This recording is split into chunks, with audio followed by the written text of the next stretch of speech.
네, 시청자 여러분 안녕하십니까? 파이널샷 진행을 맡은 최효은, 신민영입니다. 네, 오늘 우리 증시 현재 양시장 하락세로 거래가 되고 있습니다. 어제 우리 증시가 모두 다 반등에 성공했기 때문에 사실 시장에 대해 좀 기대를 하셨던 분들도 많을 것 같은데 간밤에 우리 시장과 좀 연동되는 기업들이 크게 무너지면서 현재 양시장 모두 다 1% 이상의 하락세로 거래가 되고 있습니다.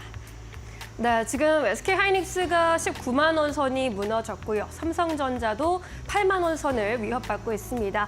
일부 2차 전지 그리고 바이오 종목들이 선방해주고는 있지만 아무래도 우리 시장 이번 주 빅 이벤트를 앞두고 눈치 보는 장세가 이어질 것으로 보입니다.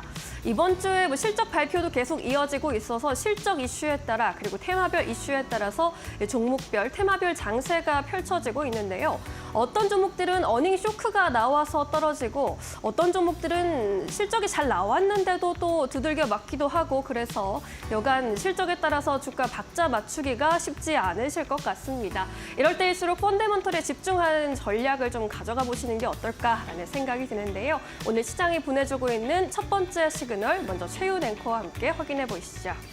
네, 실적이 아무래도 중요합니다. 그리고 지금 사실 가장 중요한 것은 턴어라운드가 될 것 같은데 지금까지 좋은 실적을 기록했다고 하더라도 하반기에 만약에 실적이 좋지 않다면 그것도 문제일 테고요. 아무리 실적이 좋다고 하더라도 엔비디아나 SK하이닉스처럼 너무나 눈높이가 높아져 있거나 주가가 빠르게 올라왔다면 그 또한 문제가 될 것 같습니다. 그러한 측면에서 봤을 때 최근 다시 한번 투자 심리가 좀 살아나고 있는 건설 쪽을 보셔야 될 것 같은데 한국의 부동산 시장이 움직이고 있습니다. 주택 시장이 2014년에 데자뷰를 보여주고 있다라는 투자 의견이 제시가 됐습니다. 삼성증권 측에서 내놓은 리포트를 저희가 이게 좀 정리를 해봤는데요. 보시다시피 서울에 최근 들어서 아파트 매매 가격과 전세 가격이 함께 오르고 있는 양상 보여주고 있습니다. 2010년부터 2014년까지는 매매와 전세 가격이 디커플링 되던 시기였습니다. 그런데 2014년에 이 디커플링 시기가 지나고 나서 부동산의 가격은 급등 흐름을 보였다고 합니다. 그렇기 때문에 지금 시장도 좀 비슷해질 것이다라는 전망들 나오고 있는 상황입니다. 서울 중심의 전세 가격의 강세가 이어지고 있는 상황인데요. 레고랜드 사태로 급락한 전세가가 2023년 6월로 상승 반전한 뒤에 무려 56주 연속 상승세를 이어가고 있습니다. 정말 긴 기간 동안 전세가가 상승 흐름을 보여주고 있는데 전세 가격이 상승하면 당연히 매매가가 상승하길 마련입니다. 갭이 좁혀지기 때문인데요. 경기와 인천 지역은 2년 반 만에 전세가 그리고 매매가가 모두 다 현재 상승세로 반전이 됐습니다.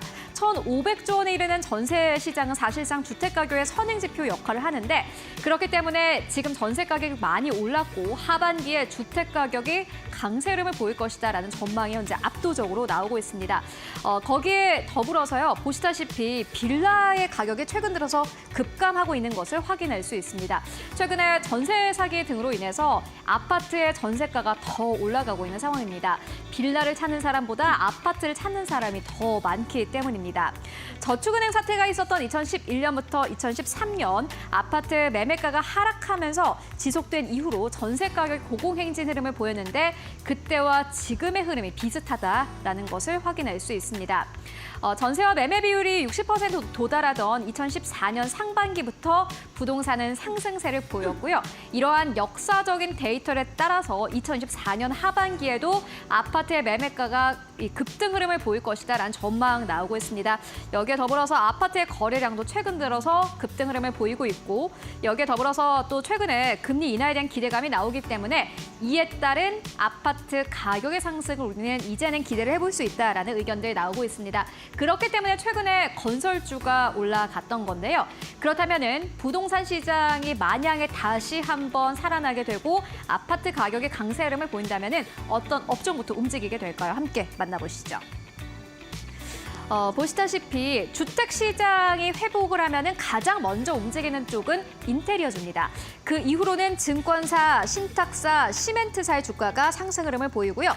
B2B의 건자재의 비즈니스를 하고 있는 기업들이 그 이후로 움직이게 되고 가장 마지막에 움직이는 게 건설사라고 합니다. 수익의 실현을 좀 생각을 해보시면 좋을 것 같은데 특히나 최근 부동산 시장의 강세는 30대의 수요이 있기 때문에 30대 중심의 실수요가 거래 시장을 주도하고 이에 따라서 B2C 인테리어 회복이 가장 먼저일 것이다라는 의견들 제시가 되고 있습니다. 최근 들어서 거래량이 증가하고 있고 무엇보다 원재료의 가격이 하향 안정화되면서 건자재 업체의 실적 개선이 현재 전망이 되고 있는 상황입니다. 보통 주택의 매매 거래량이 증가를 하게 되면은 2에서 3개월 이후부터 건자재 업체 영업이익 증가로 이어지게 되는데요. 왜냐하면 부동산 계약일로 잔금일까지 2에서 3개월 정도가 걸리는데 그 기간 동안 소비자들이 인테리어를 진행하기 때문입니다. 2013년부터 2020년까지 건자재 업체 평균 영업이익률은 4.8%대를 기록을 했는데 러시아와 우크라이나 전쟁 이후로 2024년 4분기에는 영업이익률이 무려 마이너스 4.4%대까지 뚝 떨어진 바 있습니다. 그렇기 때문에 이번에 인테리어 관련 기업들이 만약에 좋은 실적을 낸다면 주가의 반등이 더 빠를 것이다라는 기대감이 나오고 있는데요. 무엇보다 원재료 가격이 하향 안정화되고 있기 때문에 이 또한 영업이익률을 끌어올릴 수 있는 긍정적인 포인트가 될 것이다라는 전망 나오고 있습니다. 그렇다면 증권사에서 어떠한 기업들 보고 있을까요? 함께 만나보시죠. 현대리바트와 한샘을 대체적으로 증권사에서는 보고 있었습니다. 먼저 현대리바트 같은 경우에는 영업이익이 흑자로 전환된 바 있고 앞으로 2024년 B2B의 호실적이 이어질 것이다라는 기대감 나오고 있습니다. 보시다시피 영업이익률이 뚝 떨어졌다가 최근 들어서 다시 한번 반등 흐름을 보여주고 있는 상황이고요. 한샘도 역시나 마찬가지입니다.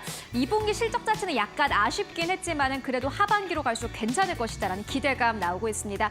B2C 사업부의 판매량인 Q 그리고 판매 가격인 P 그리고 원재료 가격인 C가 모두 다 안정적인 흐름을 보여주고 있기 때문에 한샘의 경우에는 신한증권 측에서는 인테리어 관련 탑픽 종목으로 선정하기도 했습니다. 두 종목의 주가 흐름을 계속해서 따라가 보시면 좋을 것 같고요.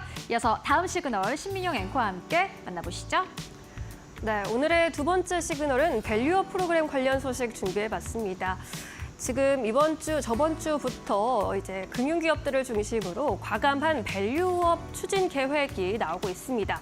일단 신한지주의 기업가치 재고 계획 같은 경우에는 자기자본이익률 ROE를 10%대로 확대하는 것을 목표로 하고 있고요. 주주 환원율을 50% 수준으로 끌어올리고 2027년 말까지 현재 5억 주인 주식수를 5천만 주 이상 감축하는 것을 목표로 하고 있습니다.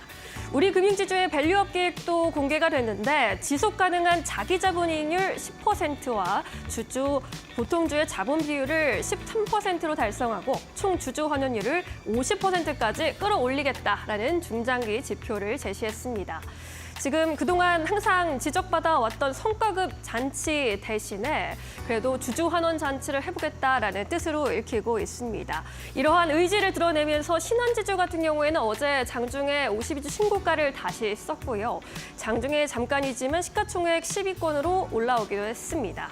이렇게 밸류업 프로그램이 이전에는 충분한 강제성이나 인센티브가 없기 때문에 실행이 좀 되지 않을 수도 있겠다라는 우려가 있었는데 기업들이 적극적으로 나서는 모습에 투자자들은 환호하고 있습니다. 이렇게 금융지주들을 중심으로 기업가치 재고 계획이 나오게 되면 특히 신한지주 같은 경우에 신한지주와 리딩뱅크 자리를 두고 경쟁을 하고 있는 KB금융의 경우에는 더 경쟁적으로 더 강력한 밸류업 계획을 내놓을 것이다라는 전망에 힘을 받고 있습니다. 그런데 지금 이러한 밸류업 프로그램을 맡고 있는 것이 하나 있습니다. 바로 세법과 상법 관련 법안인데요. 이 법안과 관련해서 아직 어떻게 처리가 될지 좀 불투명하기 때문에 좀 아직은 우려 사안으로 남아 있는데 현 정부가 지금 내놓은 세법 개정안은 이렇습니다. 최대 주주가 보유한 지분을 할증 평가하는 폐지안을 내놓고 밸류업 우수 기업의 기업 상속 공제를 확대하면서 기업의 배당 확대를 유도하기 위한 주주 환원 촉진 세제 등을 추진하겠다라고 전했습니다. 하지만 지금 여소야대 국면에서 야당이 이를 반대하고 있습니다. 이러한 개정안이 현실화될 경우에 물론 개인 투자자들에게 낙수 효과가 있겠지만 그래도 대규모 지분을 보유하고 있는 대주주들에게 더 많은 혜택이 돌아갈 것이다라는 이유에서입니다. 그래도 증권가에서는 지금 당위성이 충분하다라는 입장입니다. 당파성보다는 당위성이 충분하다라는 건데요. 증권가가 거대 야당도 돌아설 것이다라고 이야기하는 이유입니다. 정부의 세법 개정안을 놓고 여야 이견이 여전하지만 중도층의 표심을 감안해서 전향적인 입장을 낼 것이다라는 전망입니다. 지금 전반적으로 부동산 시장에 쏠려 있는 자금을 금융시장으로 끌어올리고 또 이 금융시장의 문화를 활성화하는 것에서는 여야의 이견이 있을 수 없겠다라는 이야기입니다. 그래서 이제는 여야가 의견을 함께 할 것으로 보이고 있습니다. 그렇다면 이러한 밸류업 정책 모멘텀이 연말을 넘어서 내년까지 이어질 것이다라는 전망까지 내놓고 있는데요. 그렇다면 이 안에서 금융주들 어떤 흐름을 보일지도 굉장히 많이 주목이 되고 있습니다. 다음 장을 통해서 한번 확인해 보겠습니다. 다시 불붙는 밸류업 기대감으로 인해서 여야 세법 전쟁에도 불구하고 이번에 밸류업 최대 수혜자가 금융주가 될 것이라는 전망이 나오고 있습니다. 금융주들 아시다시피 이번에 2분기 어닝 서프라이즈를 계속해서 기록하고 있습니다. 우호적인 하반기 금리 환경도 금융주에게는 우호적으로 작용할 것으로 보이죠. 지금 9월 금리 인하 가능성에 대해서는 시장이 거의 100% 확신을 하고 있고 장단기 금리차 확대로 금융주의 수혜가 이어질 것으로 보입니다. 그리고 금리가 낮아질 경우에 부동산 업황이 개선되면서 PF, 프로젝트 파이낸싱 등 취약 부문의 건전성이 우려가 완화될 것으로 또 기대가 되고 있죠. 그렇게 된다면 대손 비용이 감소할 것이다라는 그런 기대감입니다. 지금 이러한 분위기 속에서 주요 금융주로 외국인들의 러브콜도 이어지고 있습니다. 외국인 지분율이 지금 KB금융 같은 경우로 76.2%를 차지하면서 연초 대비 4.18%포인트나 상승을 했고요. 또 하나금융지주도 69.51%, 70%에 육박하는 외국인 지분율을 가지고 있습니다. 또 신한지주도 60%대, 우리금융지주도 뒤이어서 42.91%대로 외국인 지분율을 쌓아가는 상태입니다. 금융주 과연 하반기에 주도주 역할을 계속해줄 수 있을지 주목해 보시면 좋겠습니다. 네, 오늘도 저희와 2시간 함께 하시면서 현명한 마감 전략 함께 챙겨보시길 바랍니다. 네, 그럼 화요일의 파이널샷 지금 바로 출발합니다.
원포인트 마감 전략으로 이어갑니다. 이데일리 오늘 윤환식 전문가 전화 연결되어 있습니다. 안녕하십니까? 네, 안녕하세요. 윤환식 파트너입니다. 네, 다시금 또 조금 힘든 장이 펼쳐지고 있는데 오늘 오후장은 마감 전략 어떻게 세워가고 계실까요? 일단은 국내 증시는 FOMC와 주요 기업의 실적 등 이러한 빅 이벤트를 앞둔 경계감이에요. 코스피와 코스닥은 시가 대비 낙폭을 확대 중입니다. 특히 2차전지 섹터는 에코프로 그룹주 실적 발표를 앞두고도 대부분 소폭 상승 흐름이고요. 외국인의 한국 선호 현상은 이어지고 있으나 반도체 중심의 주가 조정으로 이들의 실망 매물 출회 가능성이 제기될 법합니다. 하지만 향후 분위기 반전의 재료들이 대기하고 있다는 점에서 이러한 반도체 관련주들의 저가 매수 전략도 아직은 유효하다 판단이 되고요. 이번 주 기업들의 실적 발표와 FOMC 등 굵직한 이벤트들이 대기하고 있는 만큼 이 이후에 좀 적극적인 투자 전략을 세워볼 만하고 이번 주는 조금은 관망하는 자세로 시장 바라보시길 당부드리겠습니다. 네, 조금은 관망하는 자세로 차분하게 대응해보자라는 이야기신 것 같은데 이러한 시장 속에서도 기회는 있을 것 같습니다. 공략주로 볼만한 종목 어떤 거 추천해 주실 수 있으실까요? 일단 제가 어제 말씀드렸던 추천 종목인 예스24가 오늘 금일 큰 폭의 상승이 나와줬습니다. 목표가 6,000원을 훨씬 이상 도달해서 상승이 나와줬으므로 수익 정말 축하드립니다. 오늘도 아주 강한 종목 제가 하나 말씀드릴 텐데요. 최근 원전 관련주들의 조정이 이어지고 있습니다. 하지만 이러한 원전 관련주들은 단기적인 조정일 뿐 정부의 정책적으로도 매우 동일한 흐름을 보이고 있고 체코 원전 수출로 인해서 지금 더 한층 산업 밸류 자체가 올라간 상황입니다. 오늘 말씀드릴 종목은 바로 우리기술이라는 종목입니다. 우리기술은요, 기존의 원전 철도 사업을 계속적으로 진행하면서 확보한 제어 예측 기술에 AI와 로봇 기술을 활용해서 차세대 스마트팜 설비를 자체 개발했다는 소식이 전해지고 있습니다. 우리 기술의 스마트팜 설비는요, AI가 지능형 알고리즘을 기반으로 내부 환경의 온도 및 습도를 제어하고 실시간으로 측정 데이터를 분석합니다.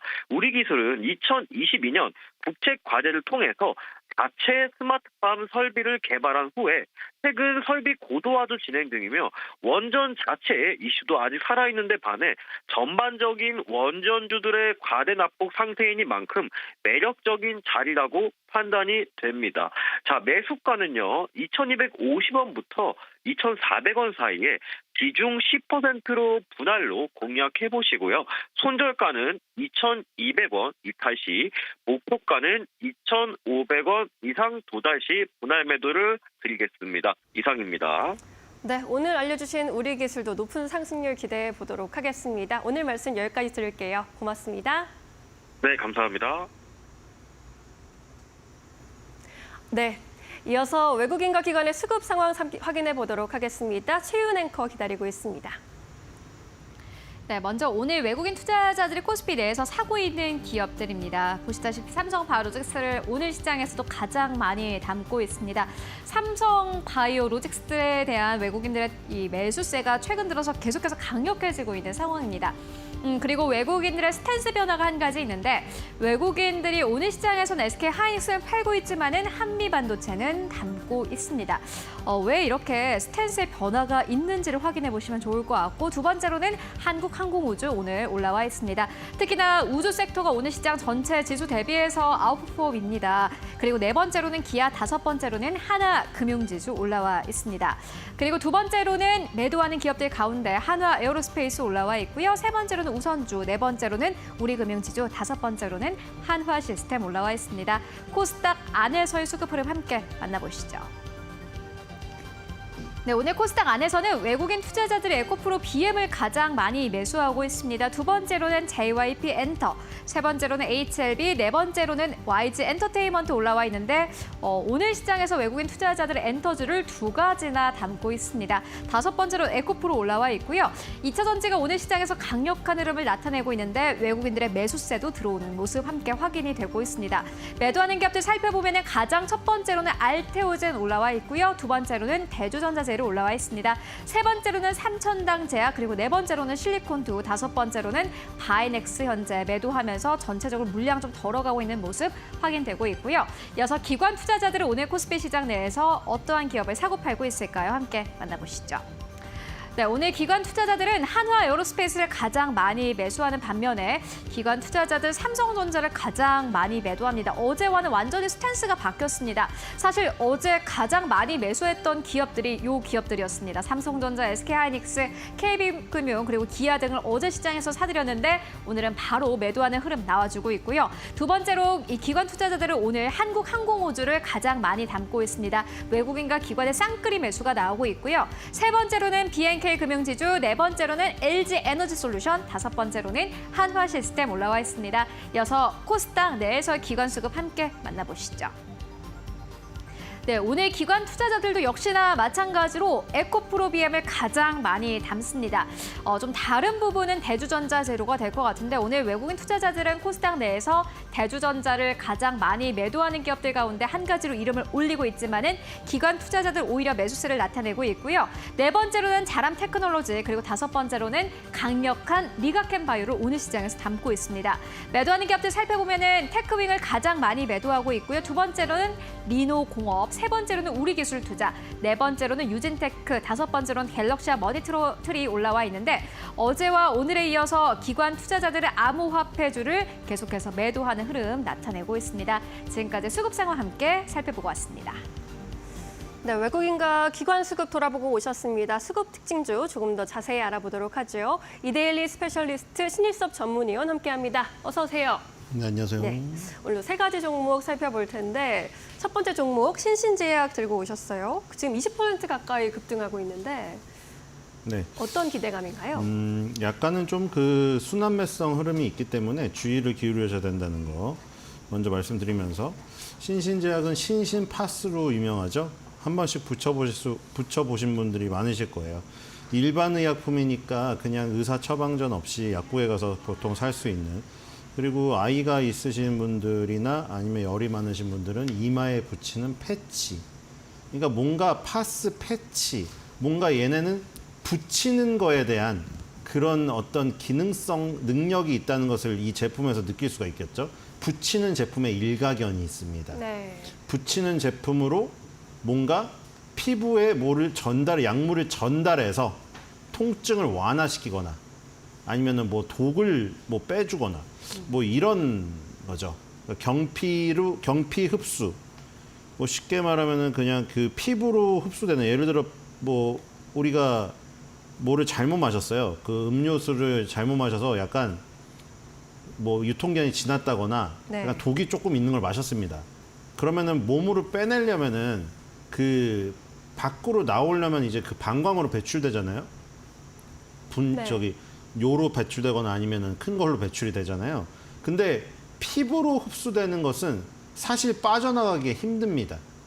그렇기 때문에 피부로 들어가는 게 오히려 마시는 것보다 훨씬 더 약물이 잘 전달될 수가 있어요. 네. 그런 거를 이용해가지고 제품을 많이 만들었었죠. 그리고 이제 그런 걸로 일반 의약품을 많이 만들다가 이제는 전문 의약품 쪽으로 조금 그 고개를 돌리려는 시도를 하는 모습이 있으니까 시장에서 주목을 하는데, 그게 또 뭐랑 이어지냐면 마이크로 니들. 그러니까 지금 그게 한 종류예요. 이걸 전체적으로 하면은 TDDS라고 트랜스더말 드러그 딜리버리 시스템이에요. 트랜스더말이 경피거든요. 경피, 피부. 네. 그러니까 피부로 약물을 흡수시키는 어떤 시스템이 여러 가지가 있어요. 아까 말했듯이 내추럴 루버 같이 우리 그 밴디지 같은 밴디지를 붙이는 거, 그런 것들, 루버 고무잖아요. 밴드가 고무를 붙이는 거, 아니면 하이텍 젤 패치라고 약간 그 젤이 발라져 있는 형태의 수분이 있는 거, 촉촉한 거, 그럼 여드름 패치가 될 수도 있겠고, 그런 거 이제 하이텍 젤 패치 형태고, HPP10 패치 해가지고 약간 그 반들반들 해가지고 셀로판지처럼 돼갖고 붙이는 게 또 있어요. 우리 그 약국 가면은 밴드 종류 엄청 많잖아요. 근데 그게 어떤 형태로 피부에 약물을 전달하는가가 다 다른 방식인 거죠. 그리고 이제 거기에 이제 마이크로 니들도 있는 거죠. 그건 이제 밴디지에 아주 미세한 침이 박혀 있어서 약물을 조금 더 안쪽 진피층으로 전달할 수 있는 것들이죠. 그래서 지금 이런 것들이 통틀어가지고 TDDS인데, TDDS의 일가견이 있고 요걸로 이제 파스를 만들어서 점차 발전해 왔는데, 마이크로 니들이 지금 뭐랑 이어져 버렸냐면은 결국 라파스나 대원제약이 가는 그 배경하고 이어져 버린 거예요. 지금 걔네가 왜 뭘로 이어졌냐면 비만 치료제에서 거기까지 갔거든요. 그럼 예를 들어서 싹센다가 노보노디스크에서 처음 나와서 우리나라에서는 싹센다만 지금 맞을 수가 있어요. 근데 그거는 1회를 꽂아야 돼, 계속 주사를. 그래서 이제 그거를 늘린 게 위고비가 있는데, 오젬픽이라는 당뇨병 치료제에서 용량이랑 용법만 살짝 바꾼 거예요. 그게 위고비인데, 위고비는 주 1회만 맞으면 되는데 네. 우리나라에 없어요. 근데 어쨌든 그것도 주사죠. 그리고 1412 쪽에도 있죠. 1412 쪽에는 마운자로와 젯바운드가 있어요. 마운자로의 당뇨병 치료제를 그것도 용법 용량은 바꾼 게 젯바운드예요. 그러니까 우리가 이 비만 치료제만 보자면 주사 제형에서 싹센다가 1회고, 그 다음에 이 1412의 젯바운드, 그 다음에 노보노디스크의 위고비, 이게 주 1회 주사 제형이에요. 그리고 노보노디스크에서 예전에 벌써 만들어 놓은 경구용이 있어요. 주사보다는 먹는 거를 선호를 하잖아요. 네. 근데 그 먹는 거에 비해서 주사 제형인 위고비가 훨씬 더 지금 압도적인 인기를 얻고 있습니다. 그러니까 지금 경구용이라는 그 어떤 복용 편의성에도 불구하고 위고비의 효능 효과가 훨씬 더 높아서 시장을 지배하고 있다고 보시면 되겠죠. 그래서 경구용의 복용 편의성은 확실한데, 위고비가 주사제형임에도 불구하고 효능 효과가 뛰어나니까 그거를 그것만 뛰어넘으면 알약으로 먹는 경구용의 복용 편의성이 더 우위를 가질 수가 있잖아요. 우위를 발현할 수가 있잖아요. 그래서 그거에 대한 연구가 이제 다 진행 중인 상황이죠. 그래서 경구용 비만 치료제를 개발하거나 개발한다는 소문이 돌아서 얽히거나 아니면 경구용에서 이제 알약에서 벗어나서 알약도 싫은 사람. 그러니까 네. 주사는 아예 다 싫어하고 알약도 목에 넘기는 게 싫다. 쓰다. 그런 사람을 위해서는 이제 붙이는 거. 근데 강도는 당연히 주사 제형이 세죠. 네. 강도로 따지면 정맥 주사가 제일 직방이고요. 네. 핏줄로 넣어버리는 거. 그게 싫은 사람은 이제 피하 주사 제형으로 엉덩이나 배둘레임에 놓는 건데 그건 당연히 핏줄로 바로 안 가니까 효과가 덜 하겠죠. 하지만 덜 아프니까. 네. 덜 아프고 병원을 안 가니까. 그래서 피하 주사 제형. 어쨌든 그 두 개다가 주사 제형이니까 주사제가 아예 싫은 사람은 먹는 경구용.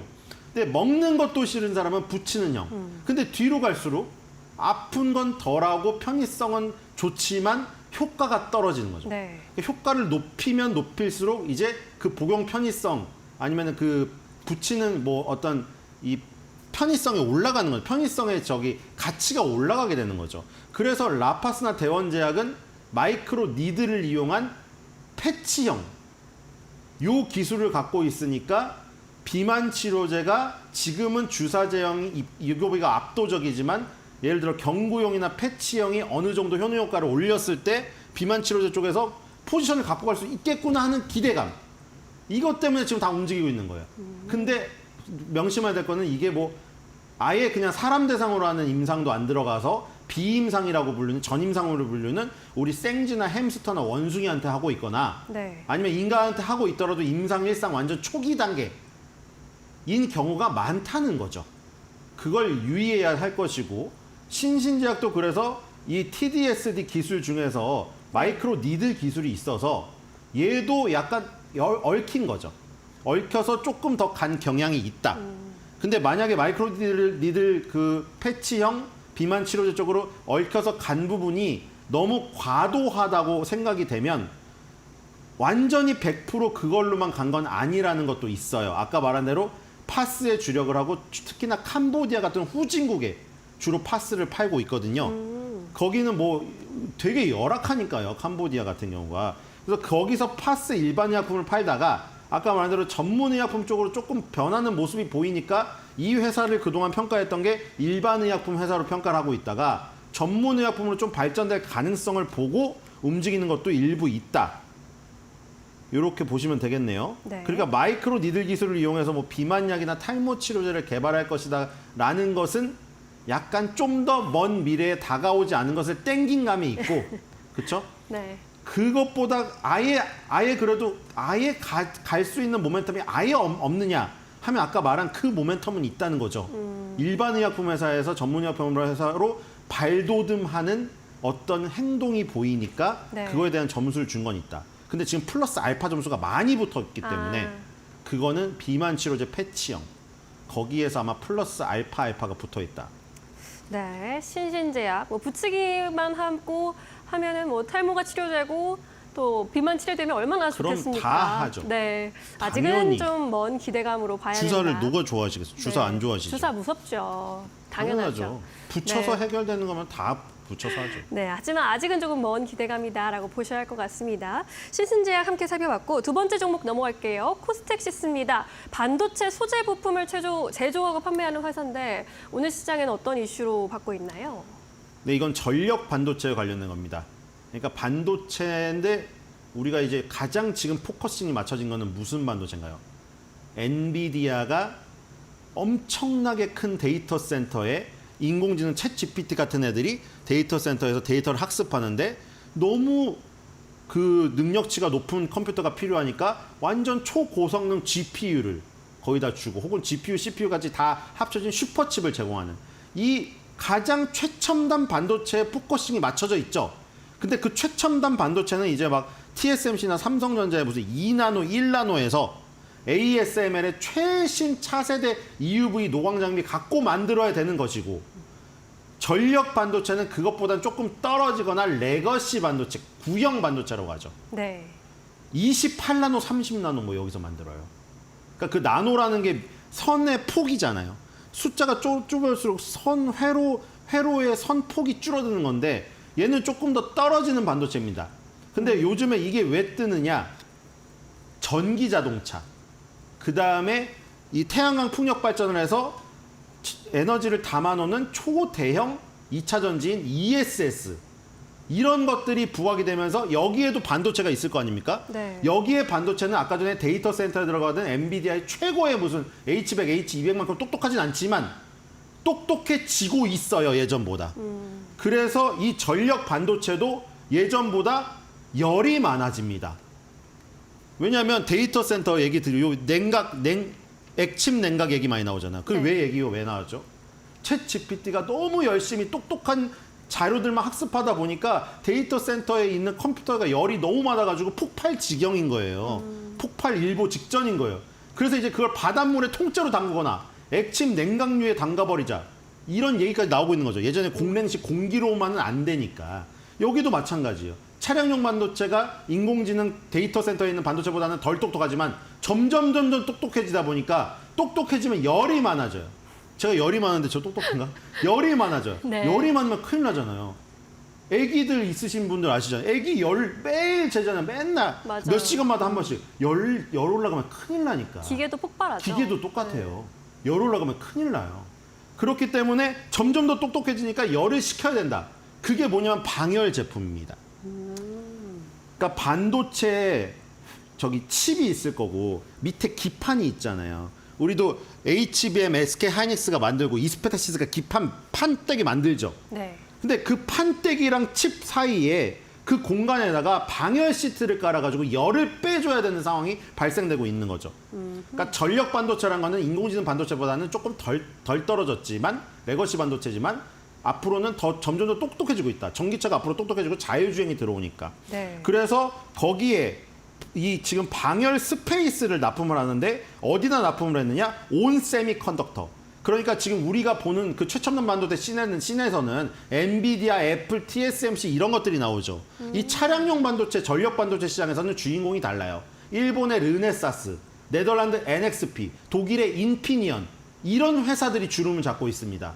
아예 달라요. 여긴 엔비디아, AMD가 노는 시장이 아니에요. 네. 다른 시장이에요. 그래서 여기는 그중에 온세미컨덕터라는 데다가 SIC 전력 반도체 스페이스 양상쿼를 통과했다는 소식에 지금 급등을 하고 있습니다. SIC는 실리콘 카바이드예요. 그 반도체의 원료가 태양광도 그렇고 실리콘이라는 걸로 뭉쳐가지고 인곳이라는 소세지 덩어리를 만든 다음에 단면을 쳐내면은 동그란 판때기가 나오죠, 양파처럼. 네. 그게 바로 웨이퍼예요. 실리콘 웨이퍼. 근데 열이 많아지다 보니까 더 잘 견뎌야 돼가지고 요즘에는 실리콘을 안 쓰고 거기에 C가 들어간 실리콘 카바이드를 쓰거나 아니면 지라갈륨을 써요. GAN이라고. 그거를 쓰면은 열에 더 잘 견디고요. 성능이 더 좋아지니까 예를 들어 전기차의 반도체를 실리콘 웨이퍼를 안 쓰고 실리콘 카바이드 웨이퍼나 지라칼륨 웨이퍼를 쓰면 뭐가 좋아지냐? 출력이 높아져서 똑같은 저기 성능을 가지고도 더 멀리 가요. 광주 갈 걸 부산을 갑니다. 그리고 에너지도 덜 들고요. 네. 그렇기 때문에 실리콘 카바이드 전력 반도체로 지금 실리콘 카바이드를 바꾸기 시작하는데 거기에 열을 식히는 방열 스페이스를 납품하기 시작했다. 이렇게 보시면 될 것 네, 같습니다. 코스텍시스 오늘은 이제 반도체 기업 온세미컨덕터가 예상외 호실적에 주가가 급등했다는 소식과 함께 가고 있네요. 다음 종목을 보면 KCTC 갖고 오셨습니다. 지금 TMF 사태가 계속해서 우리 시장 영향을 주고 있는데 여기에 또 반사이 기대감 얻고 있는 종목이에요. 네, 쿠팡이 이득을 많이 보게 되겠네요. 네. 지금 티몬, 위메프, 그리고 여기서 이분이 저기까지 가져갔죠. 맨 마지막에 AK몰까지 가져갔습니다. 그러니까 이분이 노리시는 그거 같아요. 예전에 이베이를 하셨던 분이거든요. 이베이를 창업했다가 돌아오셔서 10년 동안 국내에 다시 못한다고 해서 딱 10년 지나고 바로 갑자기 사업을 폭발적으로 10년 동안 참다가 이걸 하셨어요. 그래서 티몬, 위메프, 에이코몰, 인터파크, 그러니까 상위에 네이버 쿠팡 빼고 밑에 거를 다 묶어가지고 그 묶음 덩어리를 거의 쿠팡 네이버와 함께 삼국지로 만들려고 했었던 것 같아요. 그러니까 돈을 땡기려고 일단 상품권을 10% 할인해서 팔아버렸죠. 당장 저기 돈을 지금 안 해도 되니까. 네. 소비자들한테 돈을 받고 한 달 뒤에 줘도 되니까 그 시간을 벌려다가 지금 이 사태가 벌어진 것 같아요. 일단 네. 사태는 불이 붙었습니다. 여기서 꺼질 수가 없어요. 왜냐하면 일단 기업 회생 절차를 신청해 버렸거든요. 그래서 이게 지금 현재는 2,100억 원이 미정산액인데 어디까지 늘어날지를 알 수가 없다고 합니다. 그러니까 이제 못 받는 거예요. 그 처음에 갔던 1,800명, 400명인가 거기가 끝났어요. 거기서. 지금 지급할 돈이 없어요. 뭐 중국에 200억이 있다고 뭐 들었습니다. 직원이 메모 발견됐잖아요. 중국에 200억이 있는지 없는지 모르고 그 구영배 대표는 지금 사표 내고 어디 가서 없어졌어요. 지금. 어디 있는지를 몰라요. 국내에 있답니다. 근데 어쨌든 간에 그래서 쿠팡하고 네이버가 훨씬 더 좋아질 수밖에 없겠죠. 이렇게 되면은. 나머지 밑단에 있는 애들이 다 무너지게 생겼어요. 지금 사다리 도미노처럼. 그래서 결국에는 쿠팡의 물류 창고 업무랑 운송 업무의 협력을 담당하고 있는 KCTC 이런 업체들이 지금 뜨고 있다. 네. 그래서 뭐 이거는 약간 테마가 굉장히 강할 수가 있다고 생각이 되지만 왜냐면 지금 당장 갑자기 쿠팡의 물량이 폭발적으로 늘어나진 않으니까요. 네. 어쨌든 시장은 심리로 움직이니까 당분간은 KCTC에 굉장히 뜨거운 주가가 시세가 계속 되지 않을까 이런 생각이 듭니다. 네, 좀 가슴 아픈 소식이기는 하지만 이로 인해서 반사이익 얻고 있는 KCTC 오늘 장중에 50주 신고가 경신을 했습니다. 오늘 수급 특징주는 여기서 마무리하도록 하겠습니다. 지금까지 이데일리 스페셜리스트 신일섭 전문위원이었습니다. 고맙습니다.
네, 이슈 체크 시간으로 이어가 보도록 하겠습니다.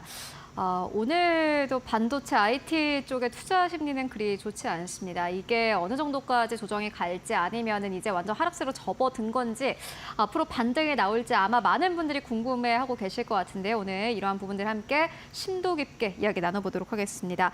KBWM 스타자문단의 곽재혁 수석 전문위원 모시고 관련된 이야기 나눠보도록 하겠습니다. 안녕하십니까? 네, 안녕하십니까?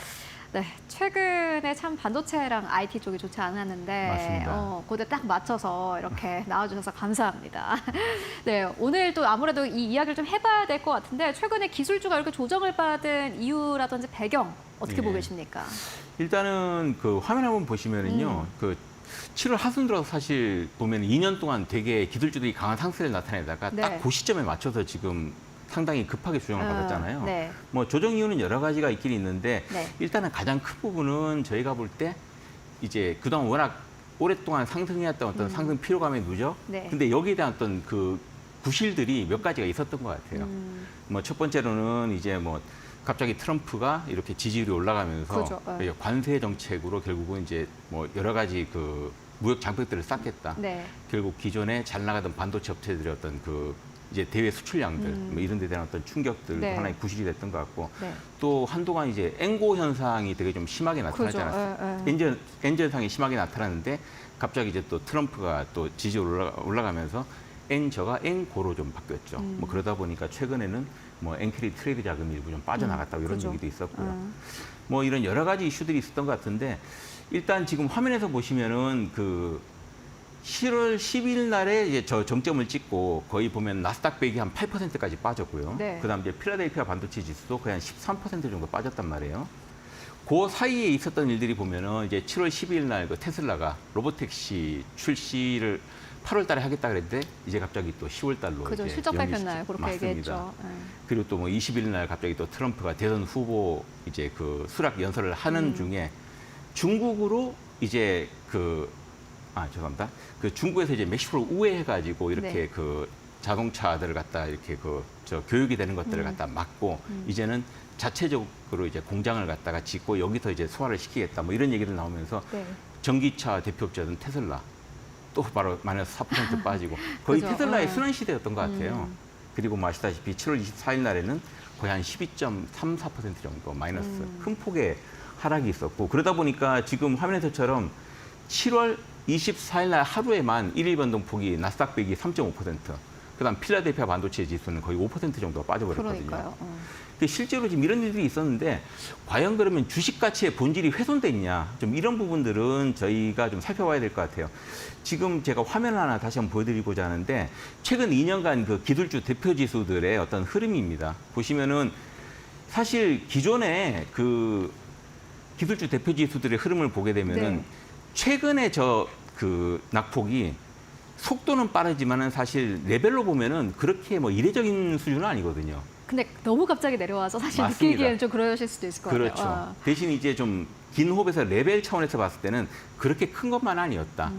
그리고 또 우리가 항상 보면은 그 과거를 통해서 또 현재 어떤 그 인사이트를 얻을 수 있는 거 그죠. 아니겠습니까? 예.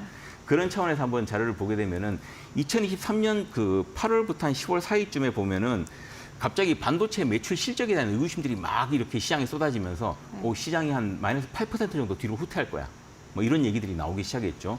그러다 보니까 저때도 보면은 이제 필라델피아 반도체 지수는 한 마이너스 17% 정도 하락을 하게 됩니다. 네. 좀 이제 시간이 지나서 우리 좀 기억에서 사라졌겠지만은 네. 그런 일이 있었고요. 대신 또 그 이후에 바로 아니야. 2024년부터는 16%, 또 그 이후에는 13% 정도 계속 반도체 그 시장은 성장을 할 거야라는 연구 결과들, 이제 통계 자료들이 나오면서 또 시장은 안도하면서 랠리를 가졌고 그러던 중에 또 3월 달에 보면은 이제 올 3월이죠. 미국 연준에서 기준금리를 6번에서 한 3번 정도 이렇게 올릴 거야라고 내릴 거야라고 얘기를 했었는데 갑자기 또 말을 바꾸기 시작하죠. 그렇죠. 지금 고용 상태라든지 물가를 볼 때는 2번도 많다. 뭐 이런 얘기들이 나오면서 또 시장이 한번 출렁거립니다. 그런데 그러면서 또 어때요? 역시 그럼에도 불구하고 반도체 시장은 여전히 실적 베이스가 탄탄해라는 어떤 그 실적에 대한 기대감을 가지고 다시 올라갔거든요. 근데 그럼 이번에 빠진 거는 아까 말씀드렸던 시장 전체 어떤 파이라든가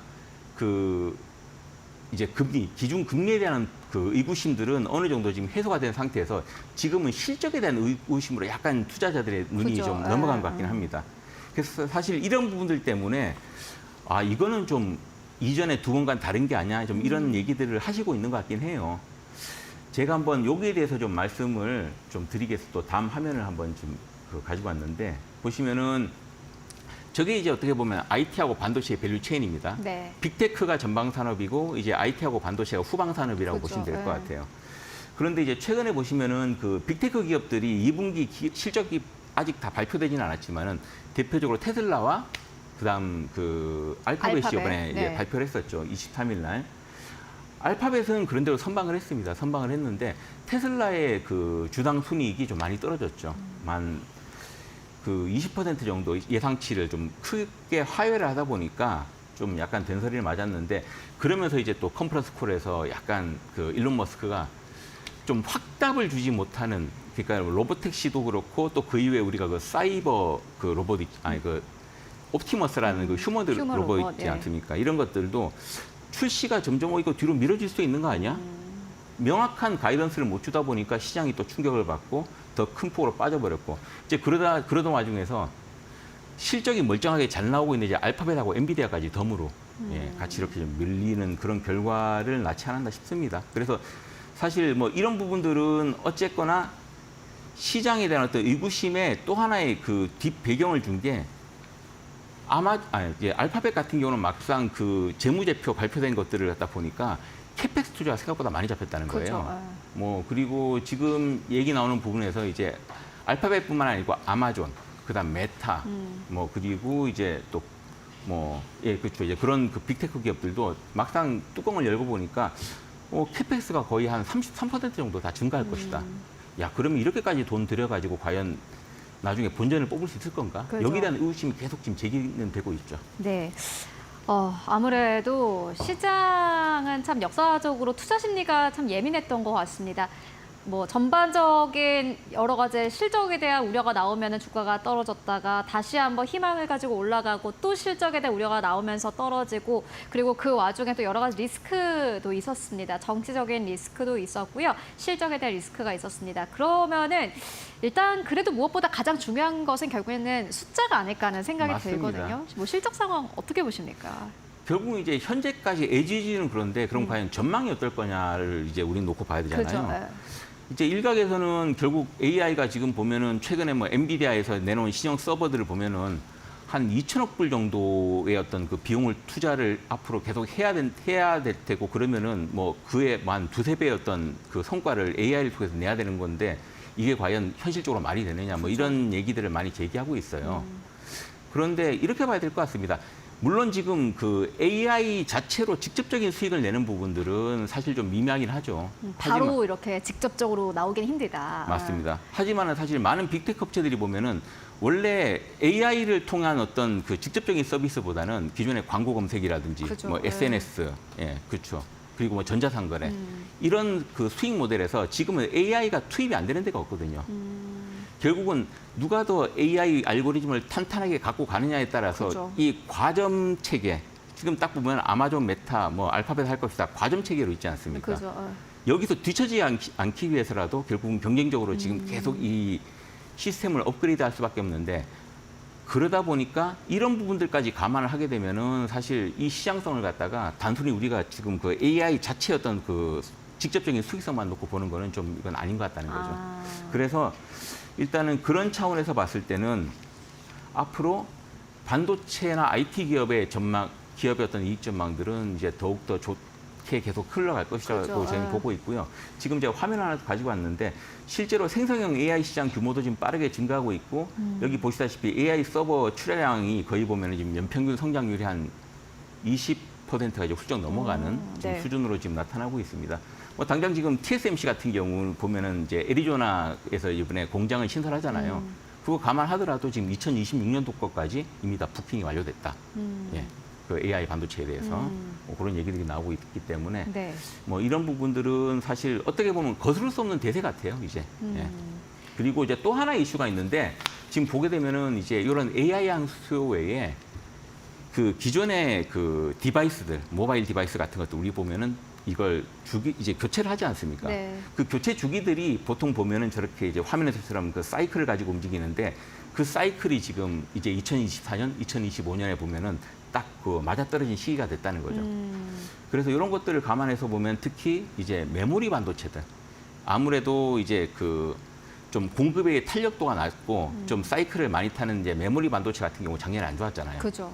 이제 올해 실제로 수익으로도 어느 정도 증명이 됐고 또 내년에는 더 좋을 것으로 판단을 하고 있습니다. 반도체 같은 경우에는 AI라는 모멘텀을 만나면서 사실상 이제 그 쓰임이 더 많아질 수밖에 없는 구조가 되고 맞습니다. 있습니다. 그런 측면에서 봤을 땐 실적은 계속해서 늘어날 것이다라고 전망을 해주셨는데 그런데 가장 또 최근의 시장에선 좀 예민하게 좀 반응하는 부분이 또 어떤 게 있을까요? 가격이지 않습니까? 비싸면은 좀 부담스러운 그런 게 있어요. 왜냐하면은 이제 트럼프 전 대통령의 당선 가능성이 굉장히 높아졌고 맞아요.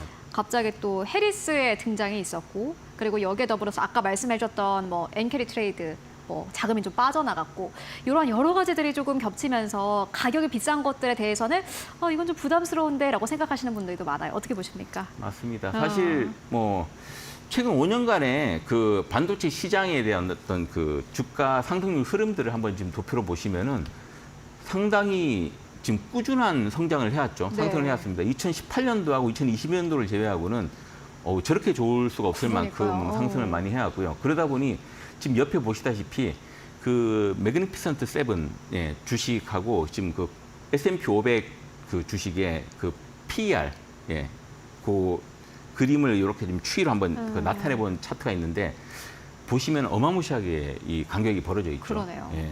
그래서 사실 S&P 500 자체만 놓고 보고도 비싸다, 싸다, 좀 약간 비싸지 않냐라는 얘기가 나왔는데 저 M7 주가의 어떤 그 퍼 레벨을 보면은 이제 상당히 많이 비싸진 게 아니냐. 금리도 높은데 뭐 이런 얘기들이 나오곤 있습니다.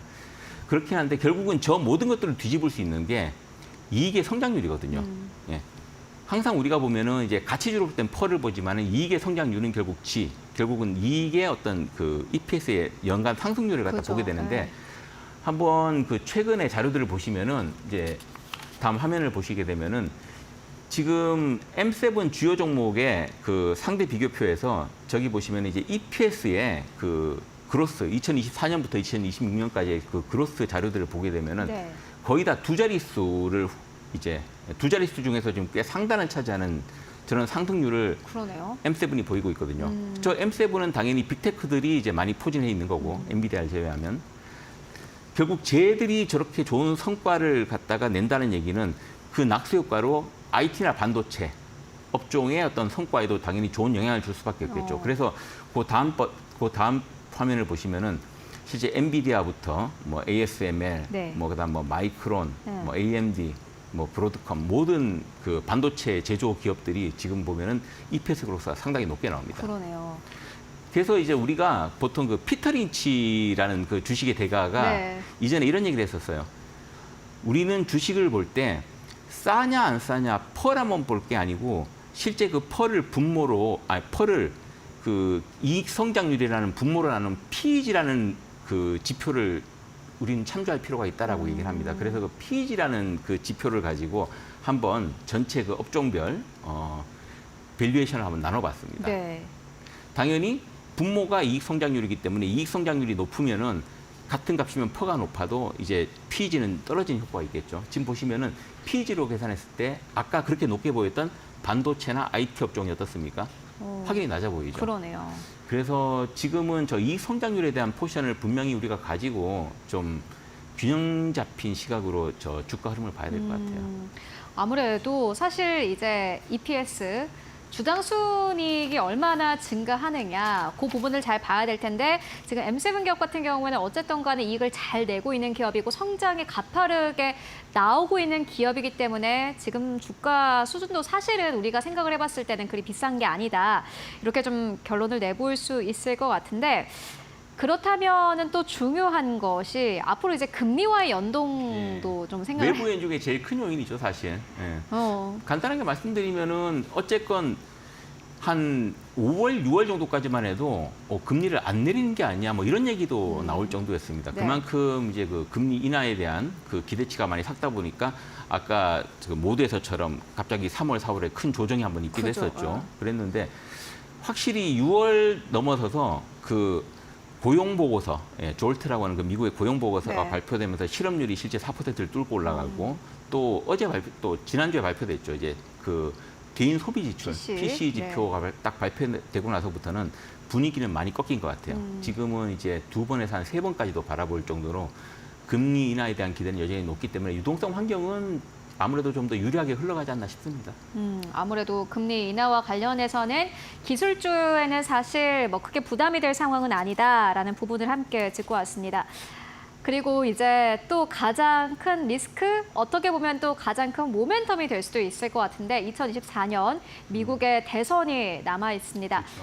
지금 가장 많은 분들이 사실 걱정을 하고 있는 게 만약에 트럼프 전 대통령이 다시 당선이 되게 된다면은 그 쉽지 않을 것 같은데 라는 생각 가지고 계시는 분들 많을 것 같아요. 그렇죠. 맞습니다. 일단은 아마 미국의 다른 지역의 주식들은 분명히 타격이 클 거고요. 다만 이제 미국 주식 같은 경우는 업종별로 조금 그 호불호는 갈릴 것 같아요. 그죠.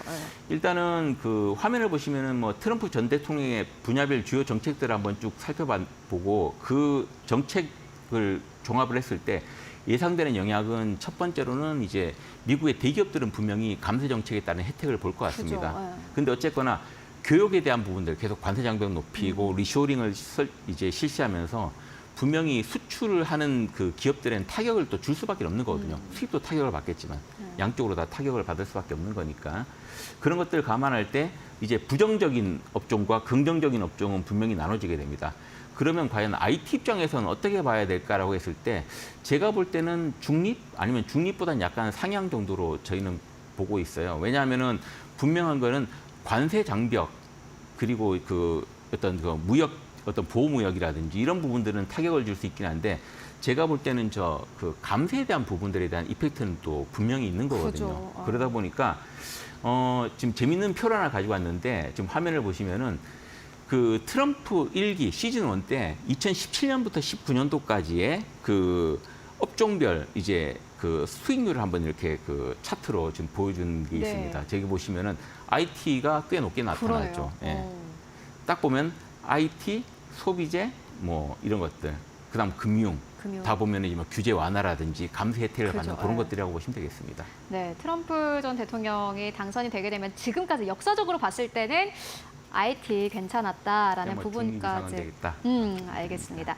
저희가 이렇게 오늘 또 반도체 IT 쪽을 짚고 왔는데 앞으로 그래도 희망차다. 예. 이렇게 조금 해석을 해보고 가도록 하겠습니다. 그래도 괜찮을까요? 아, 그럼요. 네. 일단 뭐 단기적으로는 당연히 그 아까 말씀드렸듯이 그 이제 AI 수요 플러스 왜 기존의 그 디바이스 수요들까지 같이 겹치면서 네. 시장 전체적으로는 일단 내년도까지 괜찮은 흐름이 좀 이어질 걸로 보고요. 네. 뭐 당연히 그 이상 초장기적으로 봤을 때는 약간의 어떤 그 뭐 시장 사이클에 대한 어떤 굴곡은 있겠지만은 계속 좋게 보고 있기 때문에 저희는 이 부분에 대해서는 좀 컨비션을 가지고 여러분들께서 좀 시장을 긍정적으로 보셔도 좋겠다 말씀을 드립니다. 알겠습니다. 지금까지 곽재혁 수석 전문위원과 함께 이야기 나눠봤습니다. 말씀 고맙습니다. 감사합니다.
막힌 부부입니다.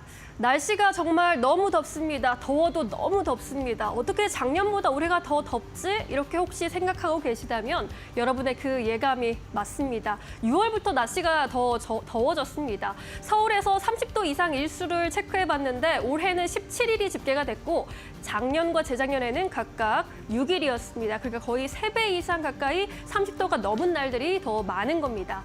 이러한 현상은 우리나라에서만 나타나는 것은 아닙니다. 인도 뉴델리에서는 50도 내외 역대 최고 기록이 확인되고 있고요. 또 미국에서는 약 100개 도시에서 기록상 가장 더운 여름을 기록하고 있다고 합니다. 왜 이렇게 더 더운 걸까요? 역사상 가장 더웠던 2023년이었는데 올해는 더 더워질 것이라는 전망이 나오고 있는 이유는 작년부터 엘니뇨 현상으로 지구 온난화가 심화되었기 때문입니다. 그래프를 보시면 지금 올해 작년 들어서 온도 그래프가 확 올라간 것을 보실 수 있습니다. 엘니뇨 현상이 작년부터 시작되면서 올해 그리고 내년까지 영향을 크게 줄 것이다라는 그런 전망이 나오면서 굉장히 뜨거워지는 지구를 만나야만 할 것 같습니다. 이러한 시기 때 우리가 이제 선택이 아니라 필수로 꼭 가지고 가야 되는 제품들이 있을 것이고 이러한 제품을 생산하는 기업들이 폭염 수혜주로 주목을 받고 있는데 다음 장에서 그러한 기업들 한번 만나보도록 하겠습니다. 지속적인 지구 온난화에도 주목할 기업들 어떤 기업들이 있을까요? 일단 1번 에슬레저 의류주입니다. 지금 아무리 더워도 이제 여름 휴가는 가셔야 될 겁니다. 해외여행이 가는 인구는 더 증가할 것으로 또 통계가 나왔는데 잭시믹스라는 브랜드를 보유하고 있는 브랜드 X 코퍼레이션 그리고 안다레를 보유하고 있는 에코마케팅이 대표적인 에슬렌저 의류주로 꼽히고 있습니다. 실내외 스포츠 활동 의류 전문 기업이고 이제 수영을 할 때 자외선을 차단하는 래시가드 등을 전문적으로 생산하고 있습니다.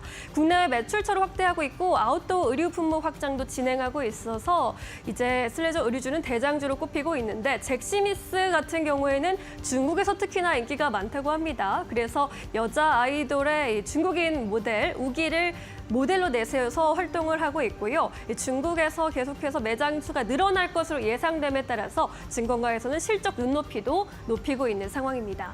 두 번째로 피부 미용 관련주 볼 수 있겠습니다. 야외 활동 포기 못 하시는 분들 많습니다. 테니스 좋아하시는 분은 테니스 치셔야 하고 골프 좋아하시는 분들은 라운딩 가셔야 됩니다. 그래서 여름에만큼은 꼭 선케어 제품을 찾게 되실 텐데 대장주로 코스메티카 코리아 한국 풀마 꼽히고 있고요. 또 잉그루드 랩과 AS텍, 선진 뷰티 사이언스 같은 종목들 관련주로 엮이고 있습니다. 선크림만으로 이제 되지가 않습니다. 야외 활동을 하면 모공도 축 늘어지고 피부도 벌게지고 거울을 보면 묘하게 못생겨지는 자신을 보게 됩니다. 그러면 이제 화장품으로 안 되니까 에스테틱 기기로 또 눈을 돌리게 되죠. 마이크로니들 RF 제품을 보유하고 있는 비올. 넓어진 모공에 영양을 집어넣는 겁니다. 이러한 종목들 그리고 창상치료제 OEM 사업을 영위하고 있는 TNL까지 관련주로 주목받고 있습니다. 마지막으로 유산균 제품 관련주도 주목을 받고 있는데 더워지고 고온이 되면 이제 위장 활동이 저해가 되면서 위장 장애가 발생하시는 분들이 많습니다. 그래서 듀오락과 락토핏, 덴프스, 드시모네 같은 프로바이오틱스 제품들 찾게 되실 텐데 이러한 제품들을 생산하고 있는 셀바이오텍, 종근당, HPO 헥토 이노베이션도 관련주로 엮이고 있습니다. 특히나 HPO와 헥토 이노베이션 같은 경우에는 국내뿐만 아니라 해외 진출에도 박차를 가하고 있다라는 점에서 좋은 주가 상승률이 나타날 것으로 전문가들이 전망을 하고 있으니까요. 이러한 종목들 잘 참고해 보셔서 무더운 여름 건강하고 시원하게 보내시고 투자 아이디어도 잘 챙겨가 보시길 바라겠습니다. 지금까지 마켓무버였습니다. 네, 이어서 오늘 시장에서 움직이고 있는 기업들 함께 살펴보고 가도록 하겠습니다. GC인포의 박수범 대표, 이데일리온의 박정식 파트너 모시고 이야기 나눠보도록 하겠습니다. 안녕하십니까? 안녕하세요. 네, 오늘 움직이고 있는 기업들 하나하나 만나보도록 하겠습니다. 박수범 대표님께서는 첫 번째 기업으로 삼성 SDI를 가지고 오셨습니다. 오늘 뭐 장중에 34만 원대 뚫어내기도 했는데 33만 현재 2,500원대에서 거래가 되고 있습니다. 이 기업을 계속 보시는 이유가 있으실까요? 아무래도 지금 이제 뭐 LG 에너지솔루션도 그렇고 전체적으로 보면 이제 그 배터리 관련된 2차 전지 관련된 종목들이 2분기가 상당히 어닝 쇼크라고 좀 생각을 하고 있었습니다.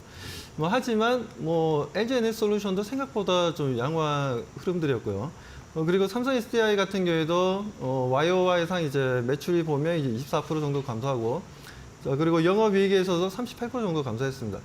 제가 봤을 때는 제가 생각했던 것보다는 그래도 이 정도면 좀 선방한 거 아닌가라고 좀 판단하고 있습니다. 그 정도로 캐즘이 상당히 좀 강했기 때문에 그 부분으로 인한 실적 악화는 어쩔 수 없다라는 거죠. 아무튼 그런 분위기가 만들어지는 흐름들이었는데 요즘에는 모빌리티 쪽보다는 아무래도 2차 전지 쪽의 셀 업체들이 지금 ESS 쪽에 좀 관심을 좀 많이 가지고 있고 그쪽 시장 쪽으로 해서 좀 포커스를 맞추면서 매출 증가세를 좀 보여주려고 하고 있습니다. ESS 시장, 글로벌 시장 같은 경우에는 이제 2019년도만 하더라도 대략적으로 11기가와트 정도의 시장이었는데 지금 현재 2030년까지 바라보게 된다면 302기가와트까지 연평균 35%나 성장할 수 있다는 내용이 좀 나와주고 있어요. 그래서 그런 부분들을 통해서 우리나라 이제 셀 업체들의 이제 주가 상승 흐름들을 좀 우리가 긍정적으로 좀 봐야 되지 않나라는 관점에서 좀 들고 나왔고요. 하지만 오늘 같은 경우에는 좀 아침에 분위기는 좋았는데 장중 흐름은 좋지 못했습니다. 이유는 2분기 실적이 발표되면서 좀 외국인과 기관들의 양매도가 좀 나오긴 했는데 제가 봤을 때 그렇게 크게 신경 쓸 부분은 아니라고 생각하고 있어요. 그리고 어느 정도 이제 패시브 자금들이 일부 좀 매도 물량이 나와줄 수도 있거든요. 실적 악화에 따른. 그래서 제가 봤을 때 액티브한 자금들 같은 경우에는 이럴 때는 매도 안 합니다. 제가 오랜 경험상 매도는 안 하기 때문에 일단 좀 패시브적인 자금들이 실적이 조금 저조했다는 부분들 때문에 일부 매도 물량이 나왔기 때문에 이 부분은 아무것도 아니고 제가 봤을 때는 앞으로 이제 저점은 충분히 잡을 것으로 이 자리에서 잡을 것으로 좀 보여지고요. 그에 따른 이제 상승 추세 움직임들도 좀 기대해봐야 되지 않나. 물론 지금 LG에너지솔루션 같은 경우에도 지금 현재 ESS 쪽으로 해서 좀 납품을 좀 하고는 있는데 어떻게 보면 이제 LG에너지솔루션 같은 경우에는 지금 삼성 SDI보다 시가총액이 3배나 더 많은 기업입니다.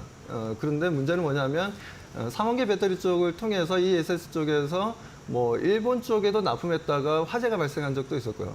미국 쪽에서는 아직 정확한 화재 이슈는 아직까지 나오고 있지는 않는데 국내에서도 많이 화재가 많이 발생했었죠. 아무래도 이제 에너지 밀도가 높다 보니까 이제 화재가 발생하는 부분들인데 이런 부분들에 있어서 아직까지 삼성 SDI가 ESS 쪽으로는 화재가 발생되었다는 건이 단 한 건도 없었기 때문에 그래서 그 부분에 대해서 우리가 관심을 좀 가져야 되고 그리고 이번에 좀 미국의 넥스트라 에라 에너지라는 회사와 총 1조 원 규모의 ESS 공급을 체결할 수 있다는 부분입니다. 체결한 건 아니고 체결할 수 있다는 건데 아무튼 체결이 되어서 좀 더 주가 상승 흐름에 좀 더 좋은 흐름들을 좀 기대해 보시길 바라겠습니다. 이제 대표님의 말씀을 좀 정리를 해보고 가도록 하겠습니다. 일단은 삼성 SDI를 좋게 보고 있는 거고 빠르게 올라간다 이렇게 보시기보다는 만약에 이제 배터리나 전기차 담지 않으셨던 분들이라면은 하나를 선택하자면은 삼성 SDI다. 네, 그렇죠. 저는 삼성 SDI가 아무래도 지금 이제 네. 각형의 배터리를 지금 이제 납품을 하고 있고, 그런 부분들에서 하이브리드 자동차에도 많이 좀 들어가고 네, 있고. 그렇게 좀 정리를 해보고 가도록 하겠습니다. 네, 알겠습니다. 네, 삼성 SDI 만나보고 왔고요. 이어서 두 번째 기업 만나보도록 하겠습니다. EMNet입니다. 3,090원대에서 현재 거래가 되고 있습니다. 박정식 대표님께서 가지고 오셨습니다. 네, EMNet 한번 이제 보도록 하겠습니다. 최근에 좀 시장이 약세로 가다 보니까 이슈 그리고 수급 그리고 실적 이런 세 가지가 받쳐주지 않는 한 쉽게 움직이지 못하는 것 같습니다. 자, EMNet도 우리가 이제 살펴보는 이유가 이번에 티몬과 위메프 사태가 벌어지면서 이 대규모 이제 소비자 피해가 발생이 됐고 이 정상과 환불 지연 사태를 겪고 있습니다. 그로 인해서 이 티몬과 위메프가 법원에 이 기업 회생을 신청했다라는 소식이 전해지면서 네이버가 반사 이익을 받는 거 아니냐라는 기대감이 현재 나오고 있고 국내 최대 오픈 사업자인 네이버로 2조 5천억 이상 이 총거래액 유입 효과가 발생할 수 있는 가능성이 있다라는 전망까지도 나오고 있는 상황입니다. 그래서 EMNet을 한번 여러분들께 소개를 해드릴까 하는데요. EMNet은 검색 광고를 중심으로 하는 인터넷 광고 대행 사업을 하고 있습니다. 온라인 광고 집행과 그리고 성과 관리, 광고 및 캠페인 관련 디자인 제작, 그리고 광고 분석 솔루션을 현재 제공을 하고 있고 일본 등의 해외 법인까지도 설립을 해서 이 글로벌 마케팅 파트너로서 역할을 충실히 수행을 하고 있는 상황입니다. 네이버와 구글 등 국내 유일 5대 매체 공식 파트너 사이며 네이버의 파워링크, 비즈사이트, 쇼핑 검색, 브랜드 검색, 신용카드 정보 검색 등의 이런 다양한 서비스를 제공하며 전체 매출의 65.74%가 발생이 되고 있습니다. 그래서 네이버 관련주로 엮여서 오늘 장중에 좀 시세를 주었지만 안타깝게도 이제 시장이 좀 약세를 보이면서 지금 매도 물량이 나왔고 거의 이제 시초 가격 가까이 지금 밀린 상황인데 오히려 잘 됐습니다. 여기서 조금 더 조정을 받으면 3,020원부터 2,800원 정도 자리까지 여러분들이 분할 매수 관점 가져가시면 좋을 것 같고요. 혹여 이제 2,800원짜리가 무너지면 시세가 이제 바로 못 가는 거니까 그때는 자금을 회수하시고 이대로 단기적인 상승력이 다시 한번 나오게 된다면 일단 단기적으로는 한 3,300원 3,300원 정도 자리까지 바라볼 수 있을 것 같은데 혹여 이제 이 자리를 강력하게 돌파를 하게 된다면 3,600원 정도 자리까지 조금 더 바라보는 전략 제시해드리도록 하겠습니다. 네, 알겠습니다. EM넷 함께 만나보고 왔습니다. 2,800원대부터 3,020원대까지가 매수 레인지인데 만약에 2,800원대가 무너지면은 시세가 무너진 것이기 때문에 손절을 하는 게 맞겠고 단기적으로 만약에 2,800원에서 3,000원에서 매수를 할 수 있게 된다면은 3,300원대까지 보자라고 의견 전해주셨습니다. 특히나 테마 또 관련해서 움직이고 있는 기업이기 때문에 가격 전략이 중요할 것 같고요. 이어서 다음 기업 만나보도록 하겠습니다. 한국항공우주입니다. 이 기업은 박수범 대표님께서 이전에 가지고 오셨고 오늘 시장에서 강력하게 움직이고 있습니다. 4% 넘게 상승세. 그때 이제 전해주셨을 때 이제 시작이다 이렇게 전해주셨어요. 네, 시작이다라고 말씀드렸는데 한 일주일 정도, 2주 전이었어요. 2주 전이었는데 제가 말씀드렸을 때가 아무튼 2주 동안 조금의 어떤 좀 행보를 하다가 본격적으로 이제 어제부터 이제 정확한 상승 추세를 좀 만들어내고 있습니다. 아무튼 지금 어떻게 보면 LIC 넥스원이라든가 지금 현대 로템도 마찬가지고 하나시스템이라든가 하나에어로스페이스 이런 방위 산업 관련 종목들의 움직임이 상당히 좀 강했었고 기본적으로 100%, 200%의 강한 상승 추세를 단기간에 만들어줬는데 동사 같은 경우에는 2022년도부터 계속해서 줄기차게 옆으로 행보하는 이제 박스핀 움직임을 좀 가져가는 흐름들이었어요. 하지만 실적에 대한 기대감도 있고 하다 보니까 이제는 한국항공우주를 좀 대응할 필요가 있다라고 좀 판단해서 2주 전에 좀 말씀을 한번 드렸었고 오늘 한 번 더 추가적으로 혹시나 또 제 말씀을 듣고 가지고 계신 분들도 있을 수 있으니까 네. 뭐 리뷰 차원에서 좀 가져 나왔다라고 좀 보시면 되겠습니다. 아무튼 지금 한국항공우주가 지금 실적 부분이라든가 여러 가지 부분들에 있어서 보게 되면 일단 저 QOQ 이제 전분기 1분기 대비해서 매출이 20% 정도 그리고 영업이익은 54% 정도 증가되었습니다. 뭐 이런 내용들이 좀 나왔고 그리고 지금 현재 이라크 쪽에서도 수리온이라는 이제 헬기를 하반기에는 좀 수출할 가능성이 좀 높아지고 있는 내용들 이런 부분들도 우리가 지켜볼 필요가 있고 폴란드 같은 경우에도 지금 현재 우리가 FA50 비행기 같은 경우에도 공격기에 관한 내용들도 보게 되면 일단 지금 현재 매출이라든가 수출 물량이 지금 현재 대략적으로 한 16대 정도 공급이 되었는데 좀 하반기에도 16대 정도 이제 공급이 좀 될 거고요. 그에 따라 이제 말레이시아라든가 태국 같은 경우에도 마찬가지고 지속해서 FA50에 대한 구매가 좀 이루어질 것으로 보고 있습니다. 그러니까 동남아 쪽 시장이랑 지금 현재 동유럽 쪽 시장 이쪽에서의 이제 수출 물량이 좀 늘어날 수 있다는 부분들이 있어서 우리가 좀 기대해 볼 만하다라고 말씀드리고 그리고 FA50 같은 경우에는 지금 현재 총 지구 글로벌 시장에서 판매되어서 지금 운영 중인 비행기가 지금 이제 대략 한 130여 대 정도 됩니다. 130여 대 정도 되면 MRO 사업 쪽에서도 이제 수익률을 좀 끌어올릴 수가 있다라는 거죠. 뭐 그런 부분들에 있어서 좀 긍정적이다라고 좀 말씀을 좀 드리고 싶습니다. 아무튼 뭐 그런 부분들을 통해서 지금 현재 수주 잔고도 지금 2조 8천억인데 작년 대비해서 대략적으로 한 100% 정도 늘어났다라고 보시면 되고요. 그리고 이 부분을 끝날 게 아니라 하반기 실적 또한 계속해서 좀 더 나올 내용들이 좀 있으니까요. 한국항공우주를 들고 계신 분들 같은 경우에는 오늘 뭐 4%도 오르면서 5월 달에 차트를 좀 잠깐 보도록 하겠습니다. 5월 달에 지금 현재 거의 한 6만 원 가까이 좀 상승했다가 좀 조정받았다가 다시 올라가고 있는데 제가 봤을 때는 전 고점 부분까지는 충분히 추세적으로 돌파할 가능성이 좀 저는 높다고 판단하고 있습니다. 그만큼 실적에 대한 기대감을 좀 하반기에는 좀 기대하셔도 좋지 않나라고 말씀드리고 싶습니다. 네, 의견을 주신 이후로 주가가 꽤 많이 올라왔음에도 불구하고 전고점을 뚫어낼 가능성이 크다라고 함께 듣고 왔습니다. 참고해 보시면 좋을 것 같고요. 그렇다면 오늘 시장에서 좀 움직이고 있는 이슈 어떤 것들이 있을까요? 이어서 신민영 앵커가 전해드립니다. 장기 호황 사이클에 올라탄 조선업종의 주가가 연일 신고가를 기록하고 있습니다. 조선사 빅3 중에 그런데 유독 아픈 손가락이 있습니다. 바로 하나오션입니다. 하나오션만 주가가 혼자 내리막길을 걷고 있습니다. 최근 3개월 추이 보시면 하나오션이 마이너스 13.38%대 하락세를 기록했습니다. 반면에 HD 한국조선해양이 68% 폭등했고 삼성중공업도 같은 기간 38.2%의 급등세를 기록했습니다. 하나오션 이렇게 혼자 내리막길을 걷는 이유는 아무래도 실적 쇼크 때문입니다. 하나오션 2분기 영업 적자로 96억을 기록했습니다. 시장의 컨센서스였던 182억을 하회하게 되었는데요. 이유가 무엇이었을까요? 한 개 분기만에 다시금 적자 전환을 했는데 일단 일회성 이익 요인도 있었습니다. 환율 상승 효과로 250억 원, 특수선 프로젝트 추정 계약 기간 상승으로 600억 원의 플러스가 있었는데 각종 일회성 비용으로 총 1,400억 원이 발생한 겁니다.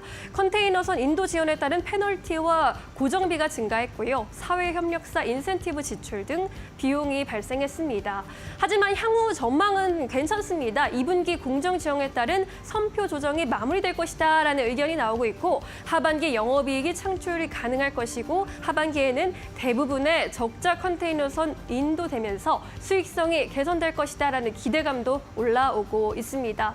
상반기 흐름은 조금 아쉬웠는데 하반기는 좀 기대해 볼 수 있을지 그렇다면 증권사 리포트 몇 개 체크해보고 가시죠. 하이투자증권은 하나오션에 대해서 목표 주가를 35,000원으로 유지했습니다. 그런데 투자 의견을 홀드로 하향했습니다. 사실상 매도 리포트를 내놓았는데 하반기에 다시 흑자 전환에 성공하더라도 경쟁사 대비해서 떨어지는 수주 잔고가 주가를 누를 것이다 라고 내다봤습니다. 삼성증권도 투자 의견 홀드를 유지하고 있네요. 목표 주가는 34,000원을 유지했고 조선업의 수주 지표 개선과 생산 안정화를 겸하고 있는 경쟁사들과 비교했을 때 당분간 손익 관련 모멘텀이 부족할 수밖에 없는 상황이다라고 평가했습니다. 하지만 투자 의견 바이를 유지하고 있는 증권사도 있습니다. SK증권의 경우 목표 주가를 37,000원으로 최근에 올려 잡았습니다. 미국 조선소 추가 인수와 더불어서 미국 함정 MRO 사업, 그리고 캐나다와 폴란드 잠수함 사업, 그리고 호주 호위함 사업 수주 가셔에 따른 동사의 특수 모멘텀을 기대해 볼 수 있겠다라고 전했고요. LA투자증권 역시 투자 의견 바이 유지하면서 목표 주가 가장 높게 41,000원으로 제시하고 있습니다. 하반기 특수선과 상선 수주 모멘텀이 견조하며 신규 사업 확정 기대감이 여전하다라는 의견입니다. 지금 증권가에서 의견은 엇갈리고 있지만 하나오션 그래도 하반기 퍼포먼스가 좀 시장의 기대치를 상회해 줬으면 좋겠습니다. 조선사 빅3 흐름에 함께 따라갈 수 있는 주가 흐름도 나타나길 바라겠습니다. 지금까지 마켓무버 신민영이었습니다.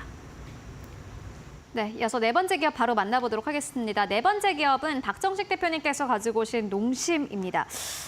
이 기업 같은 경우에는 지난 6월 달에 고점 찍고 쭉 내려왔다가 최근 들어서 약간 횡보하는 국면, 약간의 반등 흐름을 보여주고 있습니다. 좀 지지부진하다라는 표현이 맞을까요? 박정식 대표님께서 농심 왜 가지고 오셨을까요? 네, 일단 지난주 언급드린 15개 종목 전부 다 오늘 하락 약세장인데도 불구하고 괜찮은 흐름을 보이고 있죠. 농심도 그중에 하나였습니다. 지난주 수요일 날 언급을 드렸는데 지난주에 일단은 제가 이제 눌렸을 때 한번 접근을 해봐라. 그래서 한 46만 원 이하로 접근을 해봐라라고 이제 언급을 드렸는데 그때도 눌렸을 때 접근하셨던 분들은 지금 이렇게 약세장임에도 불구하고 약수익을 만들어가고 있을 겁니다. 하지만 지금 보시면 이제 캔들상 상승 지속형 캔들을 만들어가고 있어요. 그래서 바닥권에서 지속적인 이제 기관의 수급 그리고 외인 수급이 어느 정도가 유지가 되면서 시세를 지키고 있기 때문에 아직까지도 만약에 이제 관심을 갖지 못하신 분들이 있다면 46만 원 이하로 매수가 가능할 것으로 판단이 되고 있고요. 일단 농심 같은 경우에는 K푸드 인기에 더불어서 지속적으로 매출과 영업이익이 증가 추세에 놓여져 있는 상황입니다.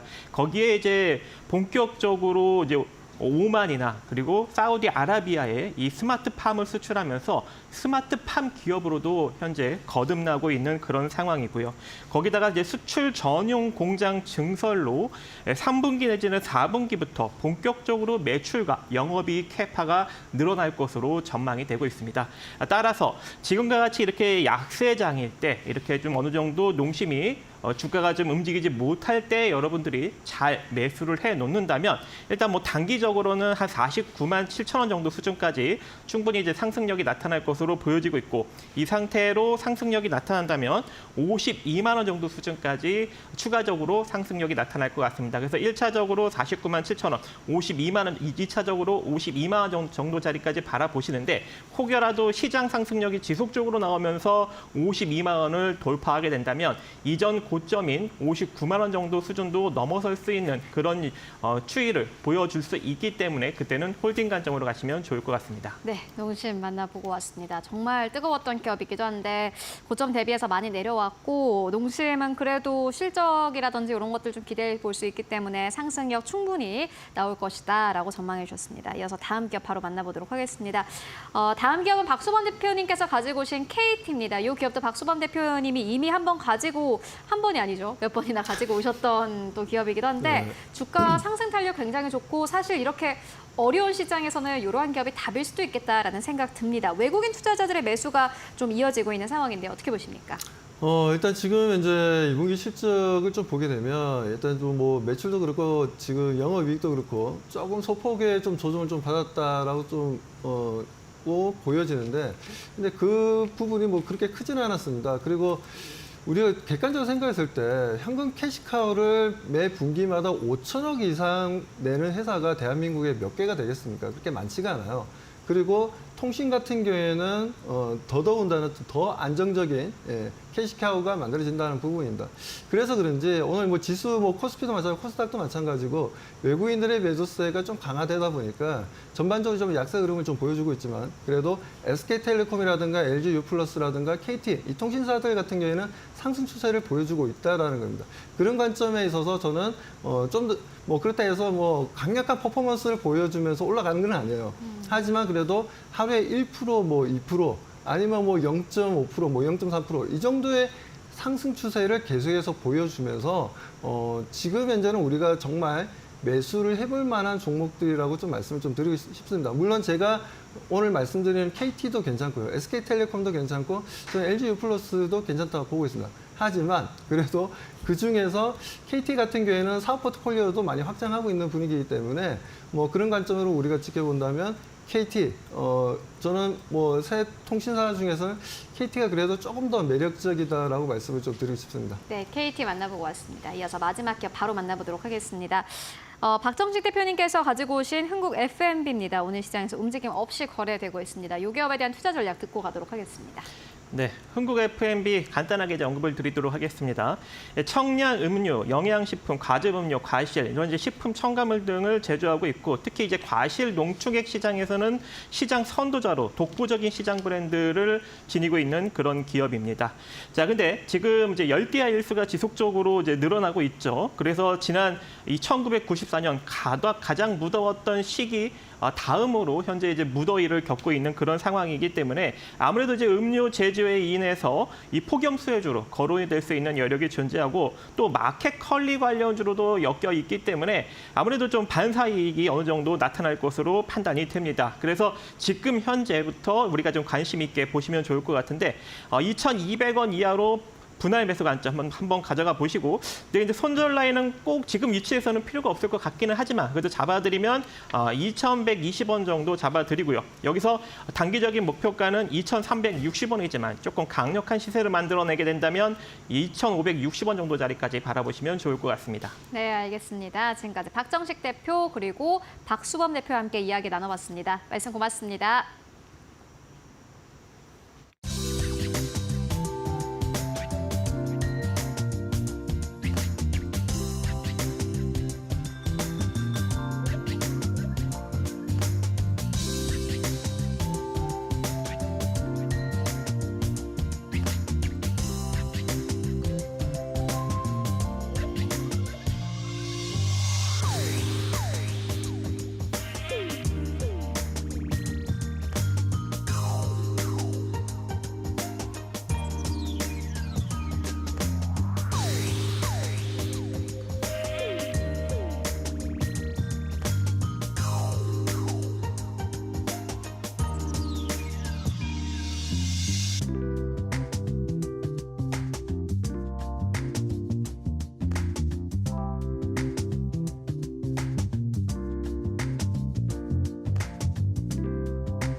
네, 마감 전략 세워보고 가도록 하겠습니다. SK증권 이천지점의 서용훈 차장 연결해 보도록 하겠습니다. 안녕하십니까? 네, 안녕하세요. 네, 차장님 오늘 시장 마감 상황 어떻게 보고 계십니까? 네, 오늘 FOMC 회의를 앞두고 있는 상황 속에서 시장이 상당히 좀 쉽지 않은 움직임들이 좀 이어졌었습니다. 좀 반도체 섹터들 중심으로 좀 하락세가 나오고 외국인들이 현선물 합쳐서 1조 원 이상의 외국인 매도세가 좀 이어졌다는 점을 감안해 봤을 때 상당히 시장이 좀 어렵게 흘러가는 부분들이 좀 이어지고 있는 상황입니다. 아무래도 좀 불확실성이 지금 앞두고 있는 상황이다 보니까 여기에 따라서 시장의 좀 관망 심리가 좀 짙어졌다라고 볼 수 있겠고요. 특히나 반도체 섹터들이나 기술주들의 차익 실현 매물이 아직까지 좀 바닥을 확인하지 못하고 있다라는 점에서 시장의 좀 추가 하락 가능성들도 열어놓고 진행을 해봐야 되지 않을까 싶습니다. 결국에는 뭐 금리는 동결은 되겠으나 파월 의장의 발언이 시장에 어떤 친화적인 발언을 내놓는다라면 기술적 반등은 좀 이어질 수 있겠으나 지금 현재 구간에서 불확실성이 너무 많은 상태이기 때문에 당분간 시장에 대해서는 조금 보수적인 접근이 좀 필요할 것으로 예상이 되고요. 다만 이러한 움직임들이 결국엔 기한이 좀 정해져 있다는 점을 감안해 봤을 때 오히려 실적에 대한 기대감이 있는 종목군들은 조금씩 모아가는 전략으로도 좀 대응할 수 있는 부분은 되지 않을까라고 생각을 하고 있는 상황입니다. 네, 그렇다면 그런 측면에서 봤을 때 오늘 보시고 있으신 기업 있으실까요? 네, 오늘 제가 관심 있게 보고 있는 종목은 한국콜마 좀 보고 있는 상황인데요. 화장품 ODM 사업을 하는 기업으로 상당히 좀 많이 알려져 있는 기업입니다. 최근 센시언트 뷰티와 MOU를 체결을 했는데요. 색조 화장품 원료 회사 중에 가장 대표적인 기업이라고 좀 볼 수 있겠습니다. 이런 것을 통해서 현재 색조 화장에 대한 진출 확보를 훨씬 더 넓혀놓은 모습이다라는 점에서는 좀 긍정적으로 좀 볼 수 있겠고요. 특히나 최근 글로벌 K뷰티 펀드가 또 출시가 되면서 금융 투자의 수급과 투신의 수급이 기관 수급이 상당히 좀 강하게 들어오고 있는 상황입니다. 그런 점을 감안해 본다라면 그래도 좀 어려운 시장에서 좀 모아가실 수 있는 전략으로 가능할 것으로 예상이 되는 만큼 한국콜마 좀 관심 있게 살펴보시면 좋을 것 같습니다. 네, 한국콜마에 대한 투자 의견 듣고 왔습니다. 말씀 고맙습니다. 네, 감사합니다. 네, 우리 시장 동시호가 구간에 들어와 있습니다. 마감의 기술 통해서 마감 전략 조금 더 자세히 세워보겠습니다. 이데일리온의 곽유정 파트너 모셨습니다. 안녕하세요. 네, 안녕하세요. 네, 오늘 시장 쉽지 않은 시장입니다. 좀 시장 어떻게 보셨을까요?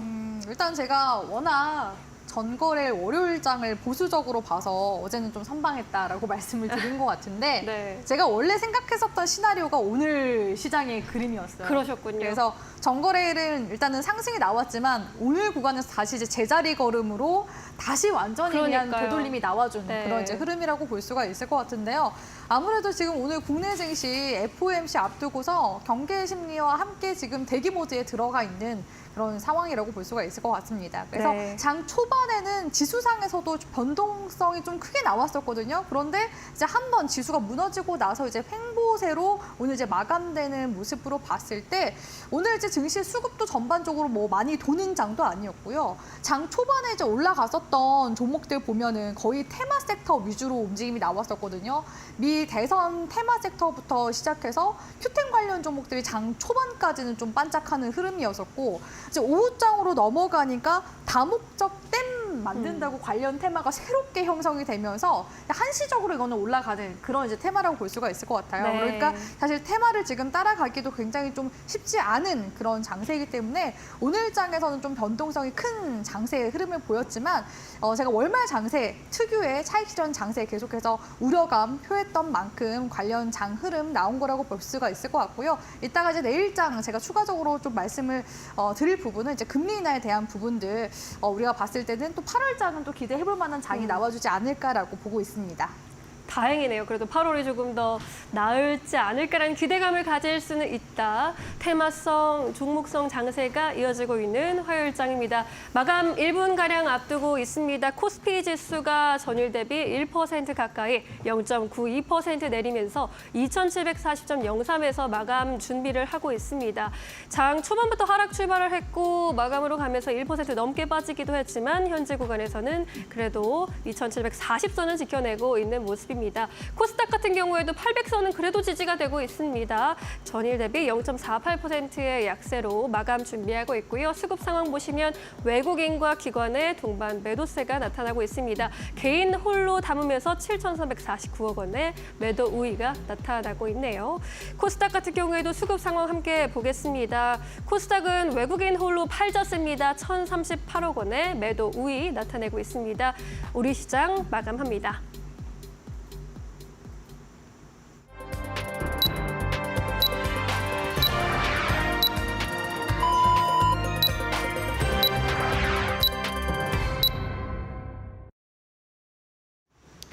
네, 7월 30일 화요일장 모두 다 마무리가 됐습니다. 여러분들 오늘도 고생 많으셨습니다. 시장의 변동성은 계속해서 커지고 있습니다.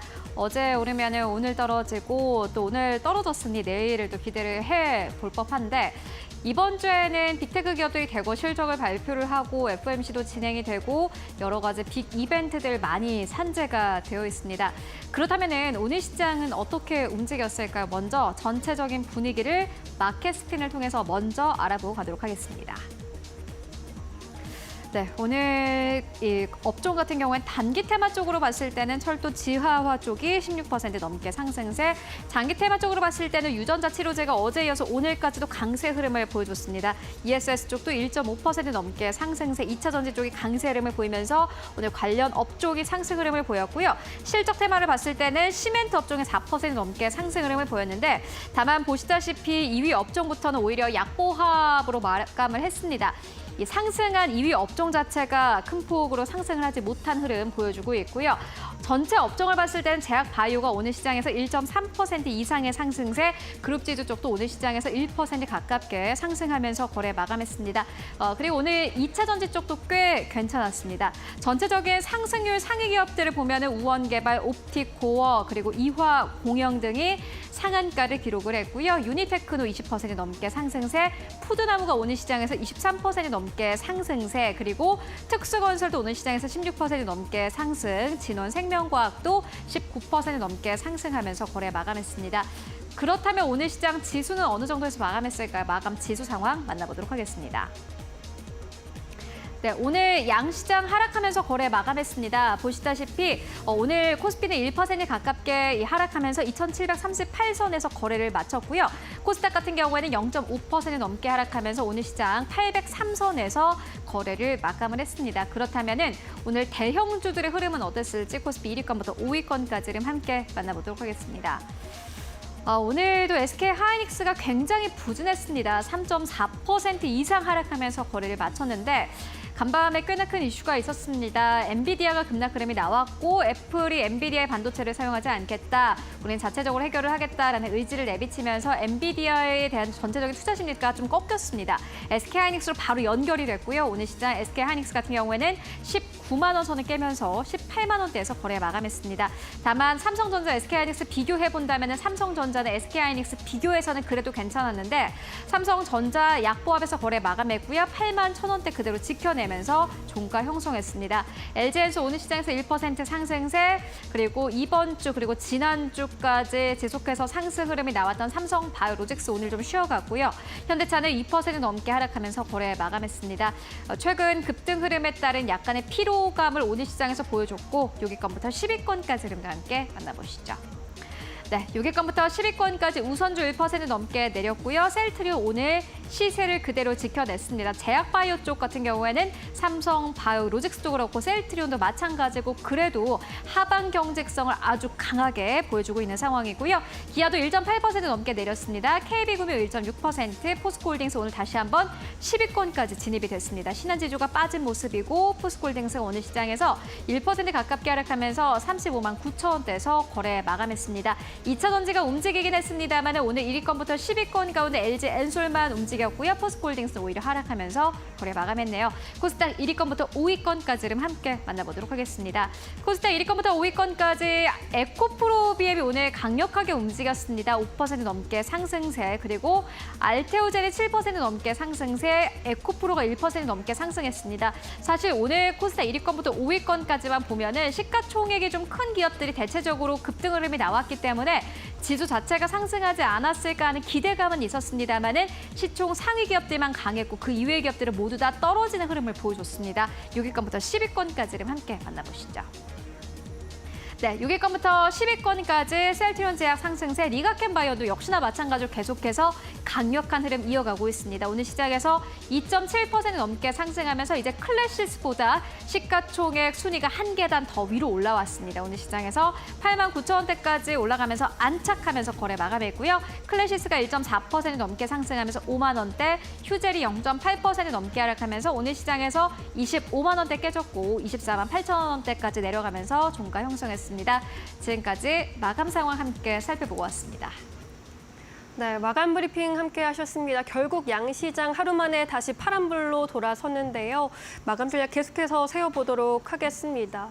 파트너님, 내일이 이제 7월의 마지막 날이잖아요. 내일까지는 조금 더 눈치를 그럼 더 봐야 할까요? 네, 보통 이제 월말 장세는 차익 실현이 나오면서 마무리가 되는 경우들이 훨씬 저는 많다고 느끼고 있고요. 네. 그리고 이제 월말 중요한 이유는 이제 캔들상으로 월봉이 이제 형성되기 때문에 굉장히 좀 중요하다고 볼 수가 있겠습니다. 그동안 이제 증시가 7월 이제 초중순까지는 이제 계속해서 올랐었죠. 그렇기 네. 때문에 지금 조정에 대한 명분이 필요했었는데 미증시에서는 이제 이때다 싶어서 조정을 좀 더 강하게 주고 있는 모습들이 좀 많이 나오는 것 같아요. AI 투자에 따른 이제 빅테크 기업들, 특히 이제 M7 관련 기업들이 최근에 실적 발표 나오고 나서 이제 주가가 하락세가 나오고 있는 모습들이 나와주고 있는데 아직까지는 실적 발표 시즌인 만큼 실적 발표에 따른 단기적인 이런 이제 시장 변동성은 무시하지 못할 것 같다라고는 보여지고요. 그럼에도 불구하고 시장에 있어서 이렇게 손바뀜이 지금 계속해서 좀 보입니다. 일단 SK 하이닉스는 오늘까지도 이제 3%대 떨어지는 모습이 나왔지만 네. 삼성전자는 또 꽤 잘 지켜주는 모습이 나왔거든요. 그러게요. 다만 이제 하반기 같은 경우에는 제가 지속적으로 이제 이데일리 TV 나오면서 말씀드리는 부분이지만 지금 엔비디아 퀄트스톤과 지금 앞두고 있죠. 거기에다가 또 플러스로 CXL 상용화 그리고 지금 메모리 반도체 사이클을 타고 있다라는 점에서 이제 하반기에는 주도주가 SK 하이닉스에서 삼성전자로 계속 좀 넘어가려고 하는 움직임이 코스피에서는 감지가 되고 있고요. 네. 실제로 지금 최근에 반도체 장비 일부 종목들도 반등 이제 움직임이 조금씩 감지되고 있는 종목들도 보입니다. 테크윈 같은 종목들도 지금 조정 이후에 지지 구간 지금 찾아가고 있더라고요. 또 그뿐만 아니라 코스닥 같은 경우에는 작년까지만 해도 2차 전지 배터리 쪽 관련 기업들이 이제 강세 움직임이 나온다거나 리튬 쪽 종목들이 강세였었는데 지금 이제 시가총액 1위 종목이 에코프로 BM, 에코프로 BM이 대표적인 2차 전지 관련주잖아요. 얘가 지금 18조 정도 되는데 알테오젠이 지금 17조 가량 됩니다. 그러니까 지금 거의 뭐 앞에 거의 밑에까지 추격이 지금 된 그런 상황이라고 볼 수가 있을 것 같고요.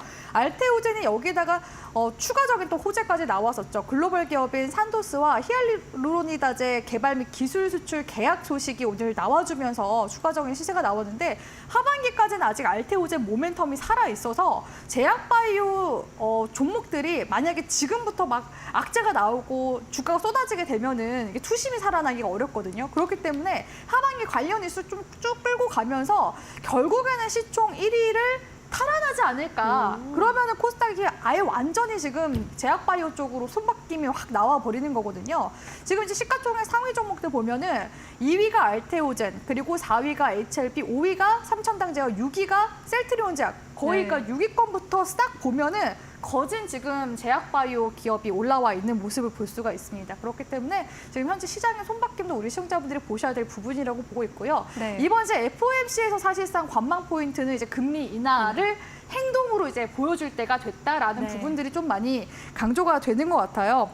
그동안 이제 파월 연준 의장 역시도 이 금리 인하 시기를 앞당기느냐 아니면 좀 더 늦추느냐에 따른 고민이 굉장히 좀 많았었거든요. 왜냐하면 과거에 일례로 1970년대 같은 경우에는 인플레이션이 갑자기 되살아났었던 적도 있습니다. 그렇기 때문에 연준 쪽에서도 계속해서 좀 신준론을 고민을 해왔었던 그런 상황이었다고 볼 수가 있을 것 같고요. 그런데 실제로 이렇게 금리를 늦게 낮출 때보다 위험이 빨리 낮출 때 위험이 더 낮다고 합니다. 그러니까 차라리 빨리 이제 더 낮추는 게 낫다라는 이야기가 나오고 있는 중이고 이번 주에는 또 유럽 중앙은행 쪽에서는 6월 달 금리 인하했지만 아직 영국 쪽, 영국. 중앙은행 쪽에서는 아직 금리 인하가 되진 않았거든요. 근데 이번에 그 영국 중앙은행 쪽에서는 금리 인하를 또 추가적으로 먼저 단행할 가능성도 굉장히 높아졌어요. 그렇기 때문에 이 이슈를 지금 현재 FOMC 쪽에서 기다리고 있기 때문에 FOMC 결과값을 기다리고 있기 때문에 이 관망 심리가 좀 더 커지지 않았나라고 보고 있어서 우리 시청자분들이 이 이제 관련 이슈가 나온다면 8월달 장은 또 안도랠리로 달려갈 가능성이 높거든요. 그래서 관련 이슈 계속해서 체크해 보시길 바라겠습니다. 네, 지금 이번 주 FOMC를 앞두고 시장은 확실한 금리 인하 시그널을 기다리고 있습니다. 영국 쪽에서 또 어떤 이야기가 나올지 좀 지켜보면서 관망하는 자세가 필요할 것 같은데 내일장 전략 이렇게 세워봤고 시초가에도 들어갈 만한 종목이 있을까? 파트너님은 어떤 종목을 좀 시초가 공략주로 보고 계실지 궁금해지네요. 이 미 대선 테마 관련 종목 가지고 왔거든요. 네. 한국 BAC라는 종목을 가지고 왔습니다. 일단 미 대선 관련해서 조금 제가 좀 이야기를 얹어서 말씀을 드리자면 네. 저는 미국 이 관련 테마가 이번 주까지 가게 될 줄은 몰랐습니다. 적어도 다음 조금 주쯤 지겨우시죠? 네, 한 2주 정도 하고서 끝날 줄 알았는데 네.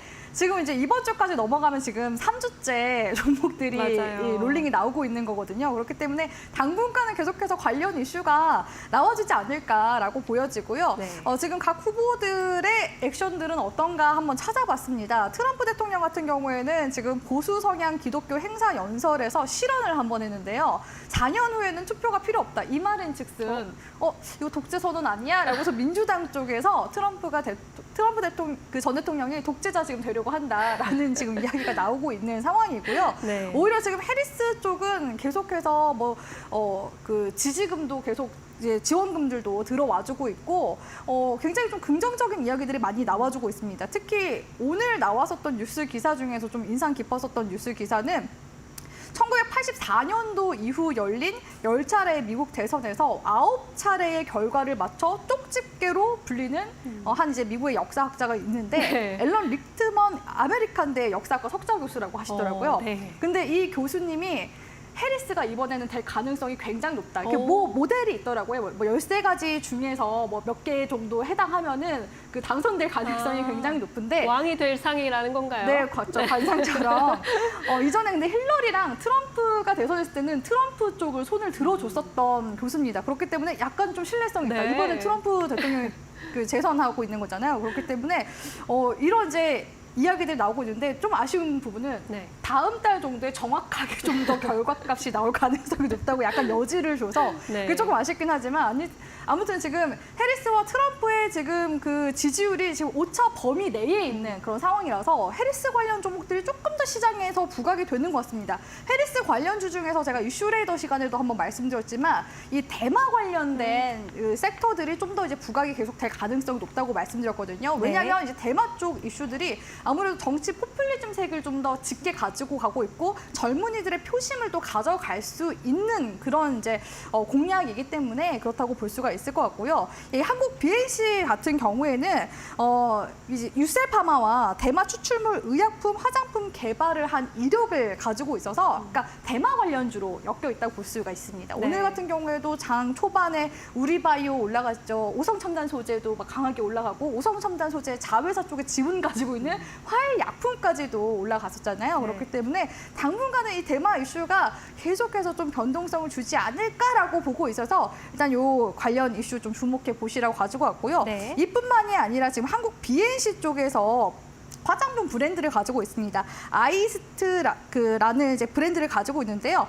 여기서 그 대마 추출물 이제 유래 성분으로 한 크림도 지금 현재 판매를 하고 있어요. 그리고 최근에는 세계 3대 화장품 미용 박람회인 북미 라스베가스 코스모 프로프 박람회까지도 참가했습니다. 최근 이제 미국 시장, 화장품 시장 굉장히 커지고 있잖아요. 네. 미국 시장이 화장품 시장이 한 195조 정도 시장인데 아직까지 우리 한국이 미국의 시장 점유율 1~2%대 정도밖에 되지가 않습니다. 그렇기 때문에 미국 시장 진출에 대한 관련 기대감도 가져갈 수 있고요. 오늘 같은 경우에도 신진제약과 같은 종목들, 비만 치료제 관련 이슈들이 엮였었던 종목들 급등세 나오고 그랬었는데 지금 이 한국 BSC 같은 경우에는 지금 프로 앱텍과 같이 같이 함께 그 비만 치료제의 최종 후보 물질을 지금 도출한다는 계획을 지금 가져가고 있기 때문에 국책과학제도 이전에 성공적으로 완료한 이력들도 있어서 그러니까 사실 지금 핫한 이슈 다 가져가고 있죠. 대마, 화장품, 비만 치료, 요런 이제 복합 모멘텀 가져가 보고 싶다 하시는 분들은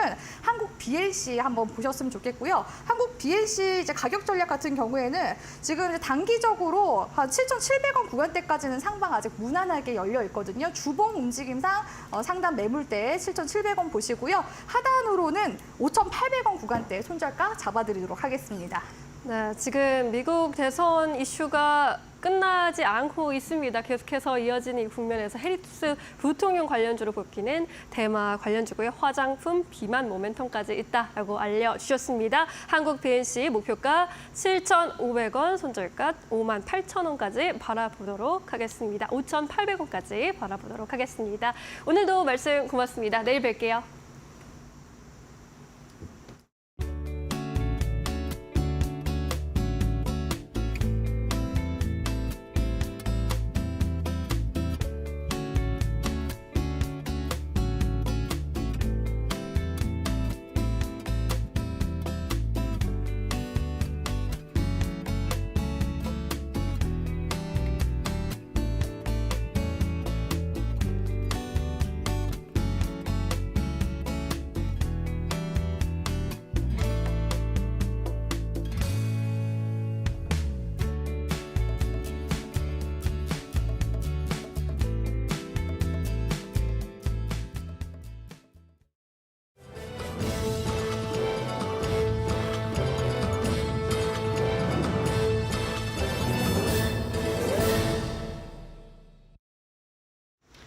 계속해서 이데일리 TV 뉴스 전해드립니다.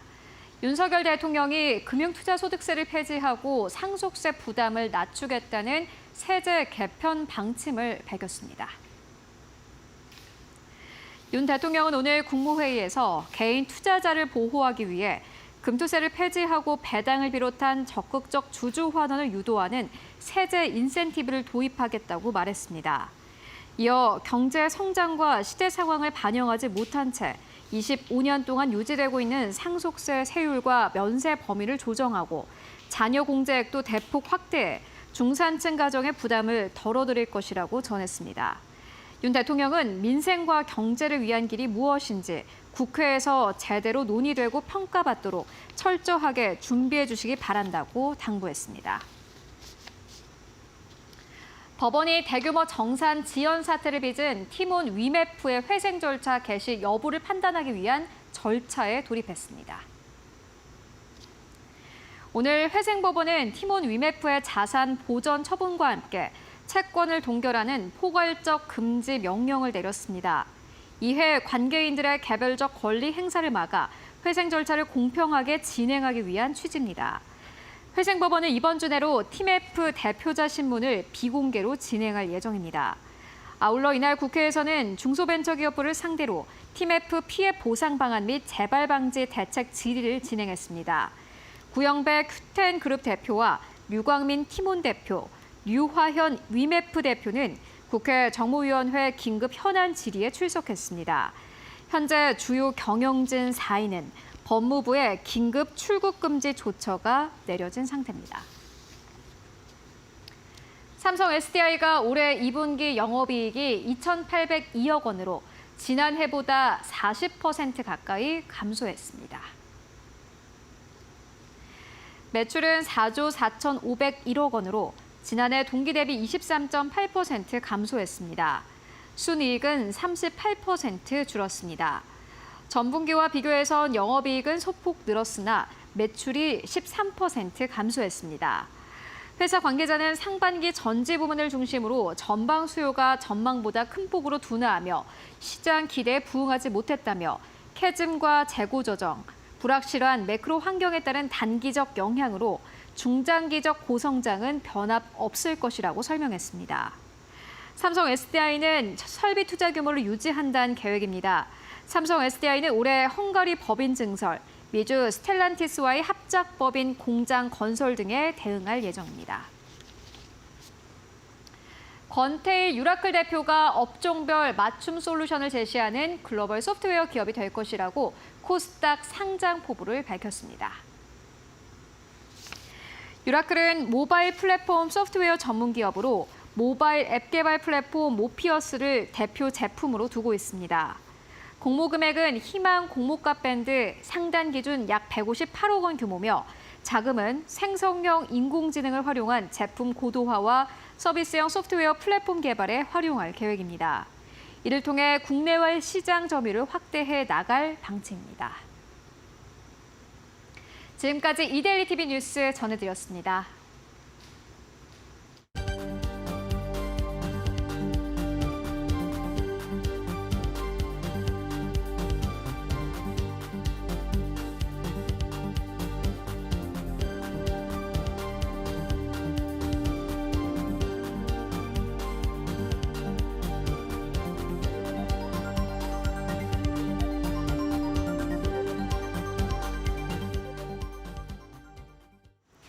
네, 오늘 저희가 준비한 소식은 여기까지입니다. 저희는 내일 더 알찬 소식 찾아서 돌아오도록 하겠습니다. 시청해주신 여러분 모두 고맙습니다.